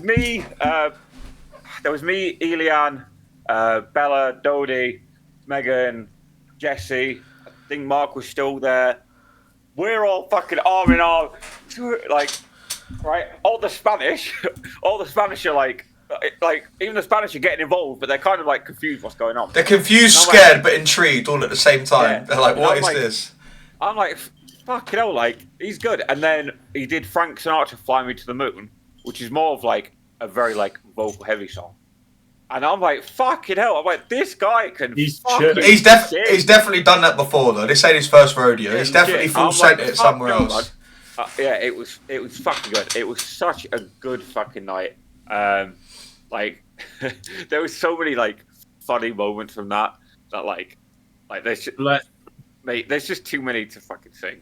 There's too many to talk about. I honestly, I think that the best moment that I could possibly think of, right, and it was fucking hilarious. So I was still outside. There was me, Elian, Bella, Megan, and a guy called Clint, Awesome Clint, and so Clint was talking to me. At this point, Bella, Megan, and Elian weren't outside yet. And so he's talking to me. He's like, Josh, man, you are the main man. You've fucking smashed it tonight. Like you know, like it doesn't matter where in the world you go. You always put on a fucking great night. Love it. And he's halfway through, like, proper gassing me up, innit? Elian, Megan and Bella walk out, and Elian just goes, just fucking suck him off, innit? Right? It was the funniest shit ever, man. It was so fucking funny. No, you know what's making me laugh? Not the fact that he said, I can hear it in Ilian's voice. Yeah. You know what I'm saying? So he would say something like, just suck him. Like, he'll just go in that sort of, like, drop it so casually. The real question is, did you get sucked off? Yeah, was there any sucking? No, I didn't. What an excellent use of our platform. Yeah, mate, it was so big up, big batty elbow, man. After I was like, you walked out at the worst moment, right? Because this whole like famous Mr. Av fucking joke that goes on and on and on, right? Like just I walked out, someone gassing me up, and he was like, yeah, just suck him off, innit? Like, what, you to him or him? I know him to you, but Josh is just like, oh yeah, go on then. Yeah, why would I say that to him? Like, yes. Game is game. Game is game, innit? And then Thomas Ryan bought a pack of cigarettes, and so, did you smoke one? No. Right. So at the top of the pack of cigarettes, you have like a little foil thing that you have to pull off. He couldn't open his fucking figgies, could he? Right. He sends it a bit too hard, right? So he rips his foil out, and it will just whoosh all over the 20 cigarettes all over the fucking floor. In Spain, that's only like I say only. That's €5. Mate, it was fucking hilarious. That's it was like €5. Mate, it was like the worst magic trick you've ever seen. You're like, he was like, first he had cigarettes and then he fucking didn't. Yeah. If you're doing that in England, you're losing a month's rent if you're throwing a packet of cigarettes on the floor in England like that. He picked them off and put them back in the box. It was fucking I mean, it to be was fair, if you're so smoking funny. cigarettes, what's on the floor is the least you're concerned if you're smoking that. Yeah, it was fucking jokes. Friday night was great. It was such a good fucking night. I am- Karaoke, football. I am sorry. I am upset we missed it, but I needed my sleep. We were I literally flatlined, man. slept. I slept for me and Thomas literally slept for 13 hours. We chilled for 13 hours. So, yeah, we didn't even say what we did after the park. Obviously, we're going to like we had. I feel like now's a nice. But before we move on to that, was there anything else sort of note that happened on the karaoke night, or was that pretty much like the night just went on and in the same sort of vein? Honestly, the night just went on. Yeah. Shout out to Brindy's pub. Honestly, like they were really nice people, really fucking nice people. They were very they were super happy to have us there. Oh, hello. Basically, the beers were never fucking empty, like ever. They were just. Sorry, I just need to interrupt. My dad has dropped off a tequila shot for me. No, what a boy. to be fair, Come on, Gavin did redeem. He did redeem a shot. Yeah. So clearly, my dad watches the Twitch and is reminding us. Yeah. Twitch.tv/ThomasYoung1997. Big up, Daddy Yeah. Joe. It was a good fucking night. It was so random, basically there was Come on, Big Steve-O. Yeah, there was no fucking plans at all. The table service was great. The beer was beautiful, man. Honestly, I'm a sucker for a frosted glass. I love it. This man, he said the word frosted glass to me more times than my family texted me that weekend. He loves it, man. Because a frosted glass takes even the worst beer in the world to like. I So don't would know, you man. think like We had to No, we had to leave some rotters in Lanzarote despite the frosted glass. Yeah. right? We're not doing Lanzarote. Lanzarote is finished. We're in Madrid now, brother. Yeah. Nah, man. Oh, mate, that tequila's taking me back to Spain. I'm feeling Espanol. Hola, senor. Right, I'm doing the shot. Yeah, You're not Anthony. You can't Right. speak French to me. right. Nine. I'm You Toker might on. want to talk about your Friday. I'm going to quickly pop to the Right. bathroom. So Another one. Oh, Another look one. at that. Double parking with Steve Lee. get it on the podcast, yeah? Should we get him in? bring him in. Big up the Steve Lee. That's it. Right. So basically, I'll shot that you start. I'll shot this, and then so this is after we finish at the park. This is after so the we park. finished at the park. We sort of lounged around and was trying to get our bearings, see where we were going. And I was like to Joe, because Joe asked me what we were doing. I was like, I reckon knowing Adelium quite well, he's going to want to go for lunch somewhere in the city, which is exactly what happened, bro. Man sent us on a cross country. I thought we were driving to another country. Go on. Can I just say we needed the food, Thomas? No, we no, hadn't. 100%. We hadn't slept. We hadn't really drunk either. What's that song? That JLS song is like, I can't The eat, only- I can't sleep. No, What else the can it be? the only drink that we've had is the fucking water in the park. For like since we landed in Madrid, all I drunk is the water in the park. Yeah, and then before that it was beers, so we're not exactly hydrated. I think we need to go back to the very start. When we're in this gaff, Thomas is sitting there. He's like, "Bro, we're not getting checked in." I was like, "We're not." I'm sitting on this sofa. I was like, "Bro, I'm gonna go and use their shower." I went and showered in this gaff before we're checked in. Also, do you know what's deep? You know that girl that came in? Oh yeah. She fucking worked there. I saw her sitting at the desk. Yeah, she did. Yeah. I knew. I was like, I was saying her like she looks like she works here, but I'm like. She was like, check-in is 2:00, and just fucked off. She left us sitting on that sofa. Yeah, I'm like, we'd already made ourselves quite comfortable there, or comfortable as we could do. The funniest part of all of it is them people from like Colombia or some. Like, Oh, that couple that came in. There was 3 in one. Then they just came in. We weren't the only people that were just left hanging. Yeah, we were just sitting there like fucking dickheads. Their waiting lobby was filling up, but yeah, after the park. When the Delian said munch, like we knew what it was going to be. It was going to be some. It was going to be. It had to be done, but it was going to be some bougie spot somewhere. You know what I mean? But I was in my head. I'm like, I actually need this bougie munch. Fuck it, we'll go. It's gonna hit different when all I've had is fucking water. Yeah. So then, like, obviously, Adelian's doing his thing. Like, right, to ensure maximum comfortability and efficiency in travel, we need 3 taxis. And I'm like, I'm thinking Like, we could all fucking. have done it in 2. We could have done that in 2. Nah, man, we could have got in 1, man. Put someone in the boot. I love you, but you're so. We could have done it in 2. You're extra. I know what you're saying, but This guy, I'm surprised he didn't book like a fucking, what was it, Eurocar or whatever, like, just to whip round. I'm surprised Adelia didn't have a private bus just driving him around all weekend. But fucking, so yeah, we ended up going into a spot that was near the famous Retiro Park that we did not go in for the gameplay. I wasn't going in there because even the signal near the park, for me anyway, I had to use the Wi-Fi of the Gaffer Inn to get on the game because the signal was dusted even near the park. The park looked sick, I must admit. If it was not GoFest, I would have loved to go chill there. But everyone and their mum is chilling in this park. Yeah. We're not trying to go to a park where there's... Because at the same time, you're not trying to be standing with 6,000 people, are you? It's just dead. You want a bit... You want it, especially when it's hot. But yeah, so we pull up at this lunch spot. I can't remember the name. It was in like... It was one of those... It was like a restaurant in a hotel. So it was something along those lines. I want to say it was like Alpha Barrier... I don't know, Alpha Barrier, like hotels. So I don't know, man. It was a nice hotel, and I was happy to sit down. I was honestly, I was like, I don't care what they're about to charge me. Sit me the fuck down. Yeah, get me in a chair, and then obviously, I think I don't know if anyone else got a beer, but I just saw Heineken. I'm like Heineken. We were the only ones sending the beers, which is fair enough. Obviously, bear in mind at this point we still hadn't slept, so it was like. It's a couple beers, you hadn't slept at all, and I'm gonna say I probably had an hour and a half. I did when I was laying there with my eyes closed. I actually most of the time I wasn't sleeping. I was just when you try and shut your eyes and you try and sleep. Yeah. Nothing. I was just like, this is dusted. And the first night, because we didn't get checked in, sort of have that panic where like, fuck, what if we're fucked? Yeah. No, we would have been. I could tell when you were like, oh, we need to check in. I'm like, I hear, man. We'll go back and like people will be there. No, but it was just stressful. It was stressful. I hear that. Be stressful.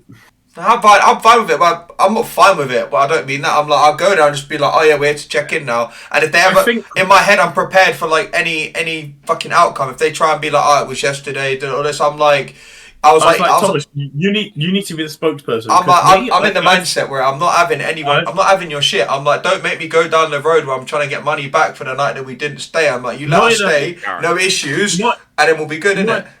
Not in a shitty way, but like obviously I haven't been like abroad that much. Yeah, of course. Like, I definitely will be. But I was like, Thomas, you need to you can do the speaking because you've been to hostels and that before. Yeah. I've never stayed in a hostel. It was like I want to preface with all of it. It for what we paid, it was fine. Yeah, it was alright. At the end of the day, it was fine. But I think all little things started to grate. I was like, Thomas, you need to be our spokesperson. But we'll get into the hostel deal. So I think that's coming. We'll go to the munch. We got munch. So we got a couple beers. Everyone else got like, I know some people got starters. I can't remember. Did I get a starter? I actually can't remember. Oh yeah, no. Some of us got like it was called spicy potatoes on the menu, but it was like patatas, fucking gratin, whatever it was. That's it. Yeah. You had those. I had a calamari sandwich, which sounds weird. But it banged. I was like, that is... I think food hits different when you're hungry anyway. Yeah. But like, we were in a nice place. This food hit different. This is what I said when like, I was saying to Irvi, I was like, when you're if you go to a place on an empty stomach, that can be a very dangerous game you're playing. That's actually very dangerous game. That's a good side trip. We met someone called Irvi. Like, well, obviously I met the first time I met him, but he runs quite a big Pokemon Go Discord. Irvi, top bloke. He was like, he came and chilled with us. He was top bloke. All he did was just give me mad food envy because he picked a banging starter, like, and he got a steak, and I'm just like, he's won, man. You can tell I was hungry because he ordered these croquettes. He was like, I don't like fish, so I'm not going to eat the fish ones. I was like, are they free, bro? He was Joe. To be fair, Joe was sat next to him. Joe's giving him the. You could eat that. Literally, when he said, does anyone want these? I was like, yeah, I've been waiting for my time. I was like, I'm going to fight him for it. I'm like, come on. Joe would eat me and then the croquette. Like, me and Josh had when we did the takeover when you were in Utrecht, we spoke a long time ago. Yeah. You know, go on, sorry, Utrecht. So, Utrecht, you did the takeover. Where was I going? Fuck. So we're talking about the munch. So obviously we met Irving. Yeah. He had the steak. You were there. We were talking about. Obviously we've been on the fitness grind. Me and MrAvalanche, we've been grinding the fitness. Yeah. But this weekend it went out the window. Anything and anywhere I can. Yeah, mate. Inhaled. Too fair, man. The food in Madrid was fucking banging, man. It was so good. I Do you like. want to tell us about your? No, not really, but I don't feel like I've got a choice here. We get into the paella. What's it? Let me Come on, man, send it, innit? Right, so me, fucking you, send Thomas, this. you take it. Alright, so I'm just pour this and we'll go with the story. So I like seafood. I have a very seafood diet. I see food and I eat it. Right? I like food. So obviously I'm there. I'm excited for the paella. We're in Spain, so I'm like, okay, it's gonna be good. After I've had the fucking the potatoes, I'm like, I like potatoes too. I'm like, yeah, it was alright. Food came out. It's just looking all burnt, man. I'm like, I was thinking, brother, I'm like, it was all fucking, you know when you have super noodles and like, you don't put enough water and it's burnt, like, it was all like that. Nah, man. I was like, I ate it because like Joe said, we were in a gaff and we had no food, no sleep. I was saying this earlier when I think you went to the toilet, I went to get another beer. I was like, we were doing that full JLS, like, can't eat, I can't sleep. What else? Like, we were fucked. I'm like, so I ate it, but I just weren't happy about it. I'm like, I think I said to Joe, I was like, I think I just like it creamier. Like, I like it a bit. And then I think I said to you later when you brought it up, like, on a different day, I was like, I think I just like risotto. And you're like, you are a dickhead. I'm like, you are actually a L dickhead, eh? So, sorry, am I good to go? Yeah, no, of course, yeah. So obviously Thomas is like that, mate. We've got very conflicting views on his paella because I thought it was fucking delicious. Like I sort of know what proper Spanish paella's been meant to be like because I've done my research, or whatever. He's like, Thomas is asking for basically asking for a risotto. Where it's like, you know what? He's like, it's burnt on the top. I was like, bro, it's supposed to be burnt on the top. I want a creamy joint in, like a creamy. You want to be creamy, yeah? Paella, right? So yeah, so for anyone who is unaware, Thomas had ordered some paella. What was something in cuttlefish? Was it prawn and cuttlefish or something? Yeah, we had prawn and cuttlefish, so we had actual. And he was blissfully unaware that the point of paella is like the sides and the bottom are supposed to be crispy. That's not how Mum made it. I swear down. Mum made it creamy in that. Right. So then messages in our group chat. Right, and he's like, oh, like, fucking paella was burnt, innit? And I'm like, what, was it burnt on the sides and under? And he's like, yeah, man, burnt. And I'm like, that's how paella is supposed to be made, you fuck. I'm like, the point of it. I'm sitting there like, what is this guy talking about? I was pissing myself. I got what I was expecting. Thomas is like, huh? So, in proper beard meets food, I was like, got the dessert menu. So I was like... Yeah, this is the funniest part. Everyone else is sitting there like they're finished stuff. Me and Thomas is like, we need dessert, bro. Run me your dessert menu. It's the same menu, but I'm doing it's like, run me your dessert menu. So I got like a cheesecake that was very weird. It wasn't like a convention. There was a bit of a biscuit base, but not like a buttery, solid biscuit base, and it was like a creamy bit as well, and it wasn't like, you know, you get the cream cheese sort of filling for a cheesecake. This was very like rich and like moist. It was nice. I enjoyed it, and it had like a. Go on, sorry, Joe. He got the cream he was looking for in the end. Mate, it was good. Like it had like a little fruit ice cream as well. No, it was banging, man. I loved it. I was like, we need to do something to make up for this. Even what do you call it? Even this place, obviously, we had Amy with us, who's vegan. They did a completely separate item that she could have eaten. So I thought that was... Didn't she say she went and spoke to the chef? Sorry, I was like... The chef literally came and spoke to her, which I thought was quite impressive. Yeah. Because you don't go to many places these days that do special items just for you. Yeah. So I was quite impressed that they were so accommodating.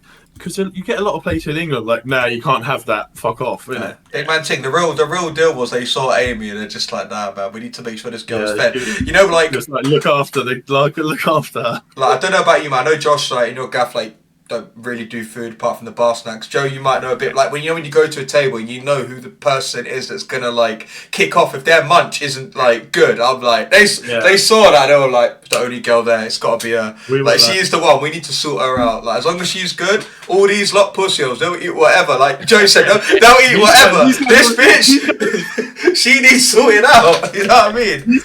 So like the rest of them, they're all fat bastards. They'll eat whatever. Yeah. We need to look after this one. Yeah, bro, we need to hold that. Go on, Josh. Mate, honestly, like, you absolutely fucking killed me off. You go, oh man, my paella was burnt like, on the bottom around the edges, and honestly, I started cracking up, and And Bella turned around and was like, "What are you laughing at?" I was I was laughing like actual rolling on floor. Like, You said him. Yeah, and so I told her, and she started laughing. She's like, does he know what he's ordered? Like, No, like, man. At this point, I'm just like, fuck, you know when you like, you know when you're sorry, Joe. You know when you're takeaway and you're like, fucking battered, yeah. Looking up, you're like, fuck, you know, like I want number 7. I'm there like leaning. I'm half asleep, man. I'm like, I'm fucked. Yeah. It's like we're in Liverpool, we're just ordering any old thing, but like it's that thing of Brits abroad, isn't it? You have no fucking idea what you're trying to order. Yeah. You just know how much you just know how much you're willing to pay for. That's it. We were just like, yeah, that looks good. I'll send it. Yeah. But other than that, the gaff was all right. Too fair. I think in total I only paid like 30 odd quid for everything I had. I deeped it like the prices. It actually wasn't that bad. Adelia, it's in a hotel as well. That's very reasonable. He found a banger, like, because you go to some random place and you haven't got a booking, you turn up with 8 people to just be able to sit you down in a nice place as well, like a nice seat. It looked like we had the only sort of long table that was there, so it was like, I think we fell on our feet. We were quite lucky. I don't know whether he gave him a ring in advance or anything, but I think we were quite fortunate with like how it all panned out. I just want to give a special shout out as well to Cody. It's Walshy. They even let him sleep in the chair. He's like this. What, was he gone? He actually was, to be fair. I called the waiter over. I was like, boss, I'm like, go on, like, wake him up. And boss was like, nah. I thought me and Thomas were struggling. Cody was asleep in the restaurant. Bless him. He'd obviously had a long night because there's like 6 or 7 of them sleeping in one accommodation. So it's like you're trying to get. He drew short straw anyway. Somehow he's ended up on a sofa bed. Yeah, he took one for the team still. Yeah, man's chilling. So by the time we finished there, he's like, "I need to go home." So I made sure Cody got home. Yeah. So then, the munch was all right, but then so our night wasn't as exciting as Josh's. We ended up just going back to the hostel, finally checking in. That was probably the most exciting bit. Like they were like, "Oh, hello." It's yeah, like, bro, thanks for letting us in 24 hours late, you pussy. You're a bit late. So we got there, we checked in. Eventually, they showed us like, right, this is the sort of kitchenette area. Like, we're familiar. It's the shower. I've been in there. I've washed myself. Yeah, I've graced my fucking shower of your shower of my gonads already. I don't need reintroducing. So we've gone upstairs. Obviously. You know, we didn't go upstairs when we were there initially because it was like we don't really know where we're going. We weren't trying to we weren't trying to wake anyone up and get in some random bed, which is another story. Apparently, that was the play. We missed out, so we went upstairs, showed us the beds. Like one of you needs to be top, one of you needs to be bottom, and then Joe was on the. I was like, bunk beds. They're not trying to get me and Thomas to try and sleep together. No. There are people doing that with ease there, but like so Joe was on a bottom bunk, sort of like kind of when you come in. It first left, and then me was sort of tucked around where the door was, like on the top. I was like, I tried to get on the top bunk, and like it just weren't happening. I feel like it doesn't matter the fact that I'm a big guy. Like that fucking frame was getting sent. Like if I pulled it down, and this is when I was sober. Like and if I was how I was on Saturday night, and I came back to the hostel to return to my top bunk, I'm like, whoever was on the bottom bunk. Long day. You best have insurance. I'm like, because you best be blessed in that department. They didn't have insurance there, but I feel like what do you call it? They had no health and safety or nothing. There was no health and safety. Nothing. The beds were dusted. We slept on air mattresses, so they'd fucking dusted. Oh yeah, I forgot about that. Yeah. When you go back to the check-in thing, I think the woman who checked us in was actually really nice. She was alright, yeah. Like ignore the fact that we basically given ourselves a tour of the place already. Yeah. Like ignoring that, she actually gave a really good insight because I kept saying to Thomas, I've looked at the reviews of this place before and I've seen a lot of reviews like they didn't really give me a tour. They just looked at my passport and pointed at a bed. She actually gave us a tour of the place. She was like, "This is your bed. This is the kitchen. These are the toilets." That might be because we're clearly like fucking tourists, or like we're clearly foreign. Like maybe because Spanish is just like, you know what I'm saying. So I hope this, which is what it felt like. This felt like some big fucking orgy house. But which Joe will go on to in a bit more detail when he returns from his shit. But yeah, so we they assigned us beds. I'm like, there was a locker we could have used, but I was just going to keep my stuff near me anyway. And Joe had a locker key, so worst comes to worst, I could put any valuables or electronics or anything in there anyway. So basically, I was like, when I had concluded that I was not getting on this top bunk, I was like, the bottom bunk. I'm like, it was a fresh bed in it. No one had touched that or anything. I'm like, that's fair game. So I go there, and obviously, like we've said, like we've not slept in it. So like we just drop off. I check my time based on like messages I sent in a group chat to us, and from when I was being disturbed from my slumber, and I'm like, it's probably only 40 minutes have passed. So I've got the woman that Joe was talking about, lovely lady by the way, you know, didn't have to show us around, she did, but like, yeah, she like showed us around and everything, she was nice, and then came in with some other Donny, basically trying to give me this whole fucking Goldilocks and like, who's sleeping in my bed shit, and I'm like, so they're towering over me, so at this point I'm thinking, I need to like sit up, man. I'm just like, okay, what's good? I'm like, what's happening? And then they're just like, oh, this like, why are you not in there? And then I know they're not understanding the word I'm saying. I'm just trying to find. Yeah. So let's say this is the bar. Yeah, I'm here shaking it, and I'm just like, it's probably making that noise as well. I'm like, this no good. No bueno. I was being a dick. Like I was actually being a bit of a dick. I was like, this is not good. I don't know if Joe could actually hear me from his side of the room. Explain like trying to. Defended my bed, yeah. When the Donny came in and the woman was like, "Oh, like why are you in this bed?" And I'm like, "This no good." Like I was trying to explain the beds were crap, so I wasn't going to be able to get up onto that top one. I was probably half asleep when this was going on, and I wake up and I hear Thomas like explaining to someone who's obviously we're in Spain, so her English wasn't brilliant, but he was trying to explain to her that he can't get on the top bunk. He's like, "This no good." Yeah, and I just said my left leg. I'm like left side. I was like, I hear him shaking the thing. I'm like, yeah, sell it, bro. Come on, you can do this. You can. Yeah, and the thing is, the guy, yeah, I don't know, man. He was just like to me. He was like, oh, like help me understand. So I'm thinking, are you dumb? I'm like, listen to what I'm saying. I'm like, I'm not getting. I just said like, because I don't think he was having that as an answer. I was like, I'm not getting out of this bed.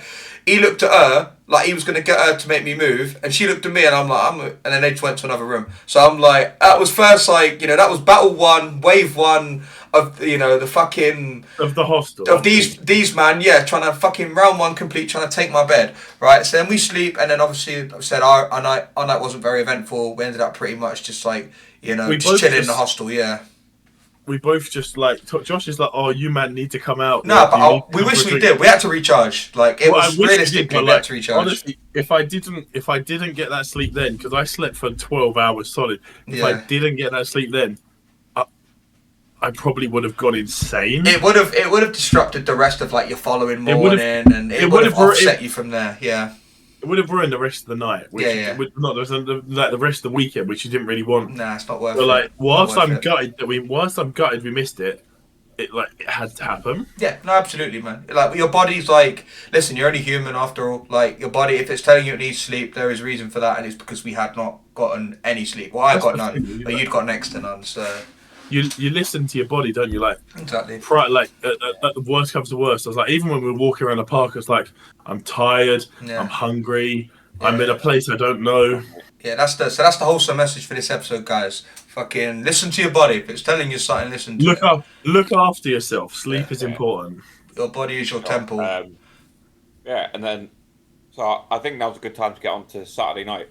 We're going straight to Saturday night. We don't want to, nothing up in Saturday daytime for any of you, man. I think we just did raids, innit? Wait, actually, hold on. Thomas slept for longer. As always. I was like, is this where I go to the story about the smashing back doors in, or? You tell me, mate. I went involved. Alright, so basically, getting active on that. Josh is like, oh, you coming out raiding or whatever. Like, Josh is awake because he's had a nice early night. He's chilling. He's like, oh. It definitely wasn't an early night. It was like 1 a.m. we got home. Yeah, but right, that's an early night considering what we've been through. Yeah. Anyway, but me and Thomas are chilling. We go to the gaff. All right, we finally get a bed. We managed to get some sleep. It's cool. I wake up probably. What time did we get in, Thomas? Oh, no, hold on. It doesn't matter. Like, I wake up and about 7 in the morning, so I've probably had about 5 hours sleep, which isn't that optimal. But it's still something, right? It's better than, at that point, it's better than nothing. I've ran on 5 hours sleep, plenty of time. Yeah. And I'm woken up by some creaking. I'm like, what the fuck is happening? I open my eyes. Bruv, bear in mind they're single beds. Like, there is 2 or 3 people that are in one of these. No, but it's in small print, isn't it? It's single. little small print single but ready to mingle beds. Like these beds were active. But yeah, exactly. The beds were active. I opened my eyes at like say 6:30, and I'm woken up because I open my eyes. I look across me. Bagged In out. one of the beds, so there's two. There's a bunk bed. The bottom bunk, there's a towel down it. So I guess that's where they're stealing all their stuff. On the top bunk, there's 3 people. And these men wanted me to get on the top bunk. These men are giving it the fucking a full send of it at 6:30 in the morning. They are absolutely like devouring each other. Smashing back doors in, yeah? They are like that. The girl.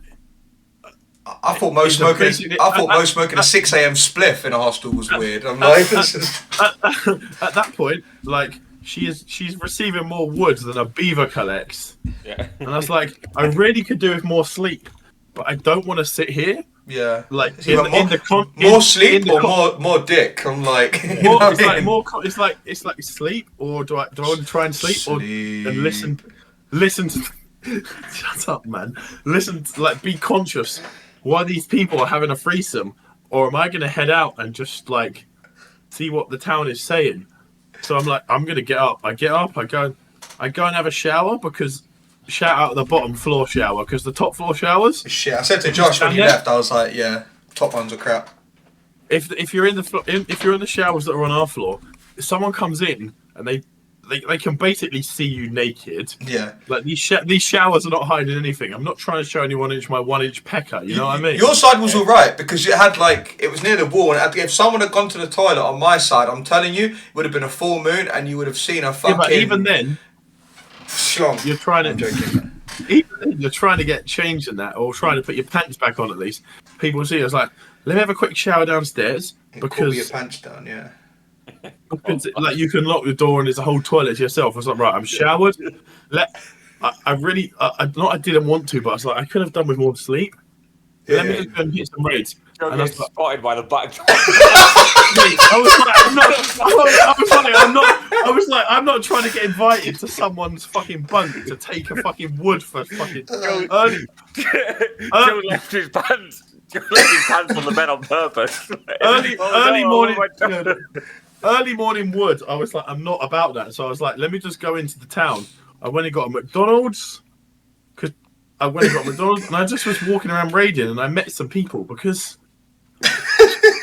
Like, if it was a hotel room, I would have turned over and gone to sleep. I know Joe wasn't involved in said like free. Maybe he was, maybe he wasn't. But like in the threesome, the way Joe's describing it, it's just like, there was one fucking. I was fingering one over there. I was so fucking one on the floor. Like they were 5 minutes of asking me to be the cameraman. Yeah. Oh, that's funny, man. And obviously we don't. My Spanish is like Bueno. middle. I did Spanish. I did Spanish when I was 16 for GCSE. I'm 23 now. That's like 5-6 years ago. Not happening. I was like, right, I'm getting out of here. Let me just go and see what the town has to say. But to be fair, I'm glad I did it because Madrid, fucking beautiful, and it was before it got too warm. I got to see everything that was cool. And the funny thing was when Thomas was like, he woke up and it's like, emotional damage. I was like, bro, I could not stay there. I was not trying to watch an orgy unfold in front of me. Game is game, man. It's like the caravan club all over Europe. Literally. I was like, I want to preface, Thomas, do you have to say, You're not my proudest wank, get it? I was having a wank. I was half masked. Go on, Joe. Let him down. This is the most action I've had in a while. I need to leave. I'm not trying to wank over some man bashing back doors in. Let me go and do some Necrozma raids. Fuck's sake, that's fucking let me go and secure. Are you not up to date with the boys? Just like random tangent, but kind of. Yeah. You're up to date. I watched it on the thing. Right. I watched it on the plane, didn't right. I? I won't say too much about spoiling, but Joe, when Homelander gets the Donny to in front of the people, was that what it was like? He's like, when he says to the bloke, "You suck his dick." Yeah, suck his dick. Yeah, fucking mental, man. That's crazy, man. This place is lit, man. But by Saturday afternoon, everyone had sort of recovered. I'd eaten. Yeah. I'd drunken. Shagging. Thomas came out, and we were like, let's go put the raid. I came out, yeah. Because Batty man. Josh, I met you because you organised 9 a.m. raid. Yeah, You're yeah. a dick. Josh, on Saturday. Mate, you're cracking me up, bro. Wait, I'm sorry, right? Just based on the story you said, right? And so, right, you said about the showers, like one of them, you can't, like, man's left his pants on purpose. Like, Yeah, I'm obviously walking around with my wood out just to start bothering. Bro's waiting for the bandits to come and get him in the No, shower. literally, hear me out. So on my side, I swear, it was so bad. Like you had one. So when you come in, you had one sort of cover, and then you could slide it across, and then on the it was the other side. They'd left like one side fucking. You know when you like wrap a Christmas present and you do that fucking and you leave the bottom one like you don't wrap the bottom bit. Like I know some people that do it. Like they just can't be asked to wrap. That's basically what it was like with a shower. You could see everything. Like it was crazy. It was like, fucking if crazy. if you were in that other shower, your whole crown jewels was on show. Yeah, your hole's getting plugged in. Your hole's getting plugged in. Josh was like, "Yeah, 9 a.m. raids." I was like, "I'm getting there for like 8 o'clock. I'm gonna go and munch because it's either I meet Josh early, or I watch a gangbang." All I can think of is that clip for the In-Betweeners. I'm telling you, where man. he's talking about the guy who got his head stuck in a bottle bin, and he's like, yeah, he got arse raped. You got ass fucked 16 times, yeah. Yeah, and then Will's like, wait, so you're telling me the first 16, there's some more opportune ass bandits or whatever, yeah. Rapists. But that's the vibes the hostel gave off. I'm pretty sure that the first 16 people would be arse rapists. Yeah, Joe was limping. Oh. Joe was limping more than Saka, man. Yeah, when Thomas saw me, he was like, "This guy is dusted," because I was walking around like I needed a crutch. You know we've lost Mr. Av fully. Like he's not here. Do you want to give Mr. Av a minute to look at him? Look, he keeps rubbing that eye. He's actually sent. Look at him. Mate, that's just funny, man. For some reason, I could just imagine Joe like not bringing shower gel but soap, just so he could like drop it, just like Fucking lube. So wait, You're trying to say that you're trying to imagine my ass, yeah? Mate, after the podcast finished, I can show you my ass. Yeah, so for anyone listening back on YouTube, Spotify that wants to know the name of the hostel, might as well say that because I know a few people in live chat are asking. Hostel 31. No, but it was like Hostel 31, as in like it was the number 30, and then it was spelt out as well. But if you type in Hostel 31, that's so funny, man. you should find it. But I don't know why that is sent me west, man. That's right. So funny. Joe's witnessed an orgy. He's like, nope, I'm not doing this. He goes, I'm still asleep at this point, and then obviously we go out, we do the raids, and then yeah, I think all eyes are on the big mega London's Finest social later, which obviously Mr. Av put in. Not just him, obviously there was Adeline and a bunch of probably other people involved as well that put in a lot of work to make the social happen. Literally us two. What about the Donny that you gave the T-shirt, or like as in? Oh yeah. So he was a member of the community. Yeah. Who had helped us out. Show him. I don't remember his name. I was fucking battered. I followed him on Twitter. We can get into why we were battered a little bit. So obviously, like first things first, I wanna thank everyone who came along Saturday night. As far as I'm aware, it was the biggest like non-official social in Pokemon Go history. Yeah, it was lit. I know it was popping. It was. I know. It was good. I know. I said this place is lit a lot that weekend to a lot of places, but that place was lit. That was proper lit. So for anyone who was unaware, we managed to get a reservation in a nightclub that normally opens at midnight. They opened 4 hours early just for us, so we can come hang out. And it was fucking great. It was a good time. Shout out to all the content creators and notable trainers as well. Who came along to show sport. It means the world. But yeah, it was a good fucking time. It was a good time. So I got there early with a Delian. like just to make sure everything was fine. And Adelian, the cunt, right? If you're watching somehow, made me mad anxious. Oh, because he was worried about the amount of people that were actually going to show. No, not even that. So we got there like 15 minutes early, right? Yep. Expecting them to be like ready, open, right? Like ready type thing. We get there and the doors are locked. There's no sign of anyone, right? And he turned around to me. He's like, "Josh, like I'm kind of worried now." Yeah. And I'm like, why? Like, what's wrong? And he's like, well, because we've organised this, blah blah blah. But what if the person who's helped us organise it like isn't real? Like, what if it's fucking fake? Man thinks you've been catfished for a social. Yeah, right. And so when he says that, I'm like, shit, that could be a legit thing, right? So he's messaging the guy like, oh, like people starting to turn up. So bear in mind, we got there 15 minutes early. We got there 15 minutes early, and there was already people queuing outside to get in. I knew exactly. Right. I turned off Google Maps like a good way down the road because I could see. I was like, yeah, this is it. And then lucky enough, the guy turned up, let us in. And to be fair, like it was kind of a blessing. So we go into this nightclub, and we had the entire like downstairs area, and like I said, it was a blessing. So because downstairs there was no signal, there was no mobile signal, and I think a lot of people in the beginning were like, it's kind of annoying. So a lot of people who came to do lucky trades and stuff or whatever, that went outside to do lucky trades, or a lot of like our VIP trainers stayed downstairs who came to pictures or whatever. But it meant within like an hour or two that people were done with Pokemon, and it was just about having a good time. It was music to my ears. And then it was another thing where people were like, so basically we go in and we're like, there's no fucking chairs, but then obviously it's a nightclub, right? Like, shouldn't be any chairs, no. Fucking chairs, right? So it opens up and it starts filling up fast, like it is going. And to be fair, shout out to the bar staff in the what was the club called? DRLO Live. Absolute DRLO Live. Legend. Those guys were great. And yeah, it was like €10 for a drink and a mixer, but they were fucking big drinks, right? They were like quad measures.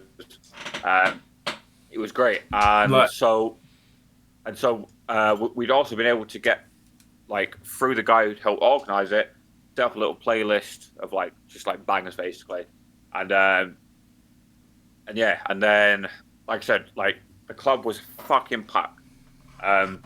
Kind of by like 10-11 p.m. the people who maybe like had play day on Sunday, or we're thinking about that, or done their trades, whatever, had gone home, and now it's like it's the pissheads' time to shine, and we turned the fuck up. Come on, we turned up. We did. We turned up in a big way, and honestly, for me, it was the best social that we've ever done. I think it was fucking great. We had like the main bit of the dance floor, and we were like, everyone was having a good time. Everyone was just dancing, just like everyone was just dancing, laughing, joking. Drinks were fucking flowing. They were on shots ice. were They were flowing. Everything was flowing. It was fucking great. We let the liquor talk. I think literally, yeah. And honestly, like I said, I've said it before, I'll say it again. Thank you, everyone who turned up.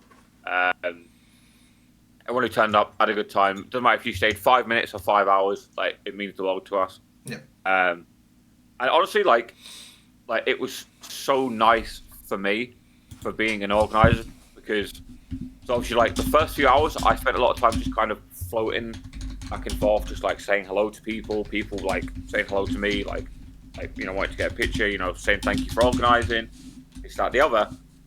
One of the downsides of people knowing that I'd helped organize was, Josh, do you want a drink? Can't say no to that. Yes, yeah. Like, obviously, I'm not going to say no. And then Big Man Adelian doesn't drink. So when everyone was like, "Oh, Adelian, thanks for organising. Do you want a drink?" Oh no, I don't drink. But Josh does drink. Adelian actually wingmanning you drinks, like legit, crazy. And honestly, and I can say this hand on heart. I'm 29 years old. I've never been that drunk in my life. You're I remember 29, it got to the point where genuinely I could do nothing but stand and smile because I just couldn't move the rest of my body. I just remember standing there, just being like, "It's time to fucking go home." Like it's wrapped out here. We need to go home. Yeah, it is wrapped. But like everyone was having such a good time. Like we were all fucking dancing. I've got some amazing videos. Everyone dancing. I've seen. Having a good time. I've seen, yeah. I tell you who's the what? Mike just took videos of everyone busting a move.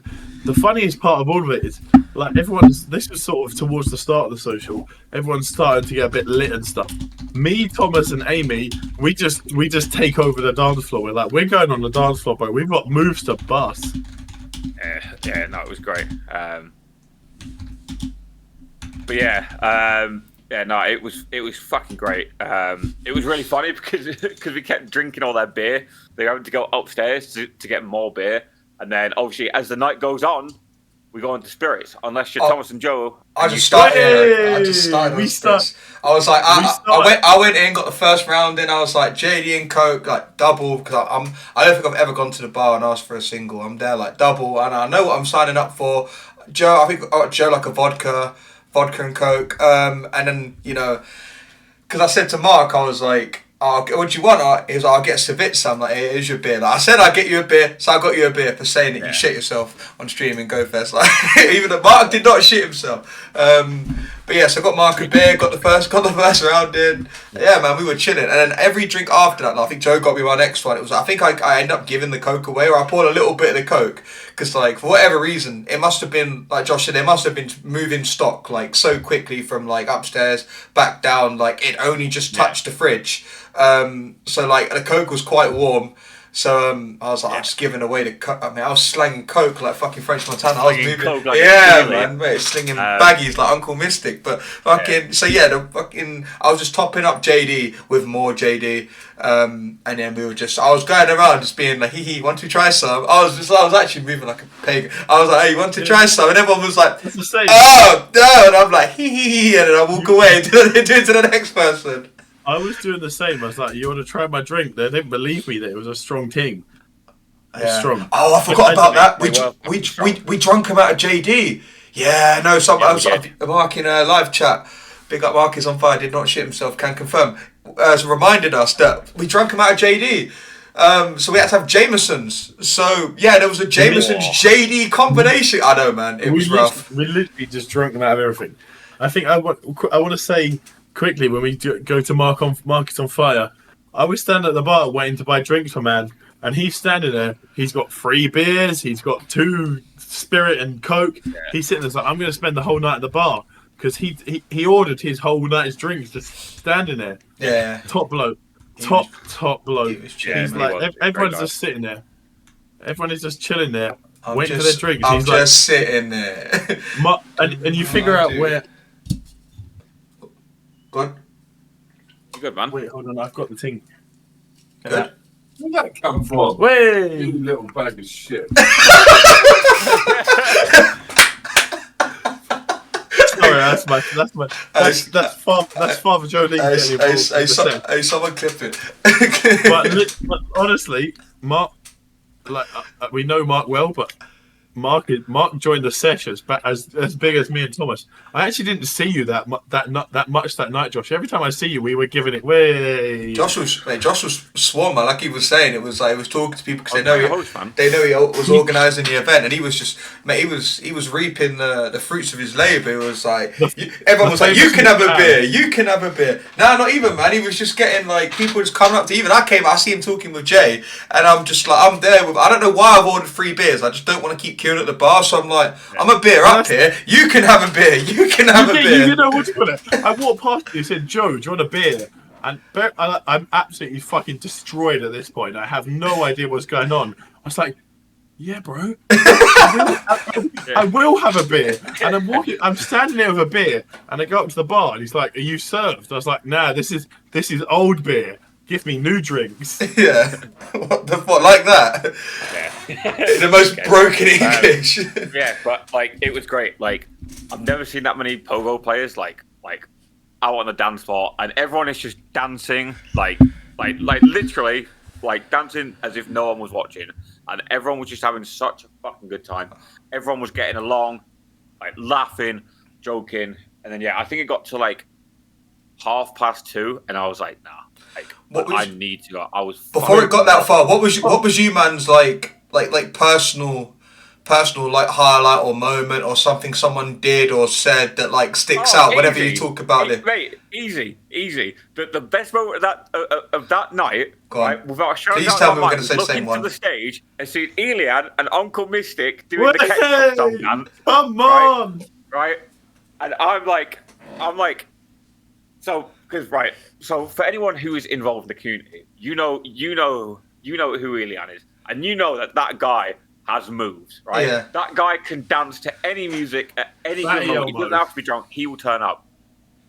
Uncle Mystic, on the other hand, never seen this guy dance, and he has to. He has to be. Yeah, he's the guy in the club. Like you see him as hood trap star. He's the guy with like bottle in the club like this, right? You need to get him a certain degree of yacked to get him to move anywhere near the amount that he was moving. Yeah. And then I turned around and look on the stage.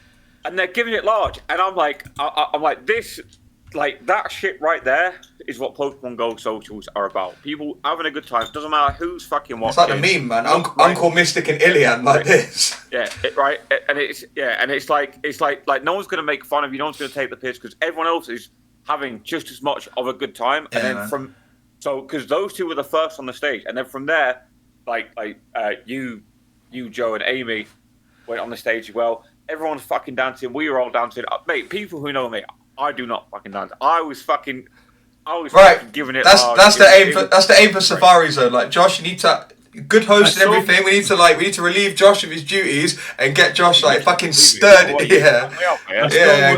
in it. Go on, Joe. Sorry. I saw Mr. Avalanche make more moves than when like a raid day or something. You know, like man. Like, even when he's sober, I see him make more moves. But it's brilliant because he's man. I was just enjoying it. I have videos on my phone of him like I see like looks like he's humping Ilian, but he's just there like dancing. Yeah. To be fair, like this is where I also want to give a big shout out. So my partner obviously came along, Bella. Shout out her, she's fucking amazing. And her daughter Megan attended her first ever Go Fest event abroad in Madrid.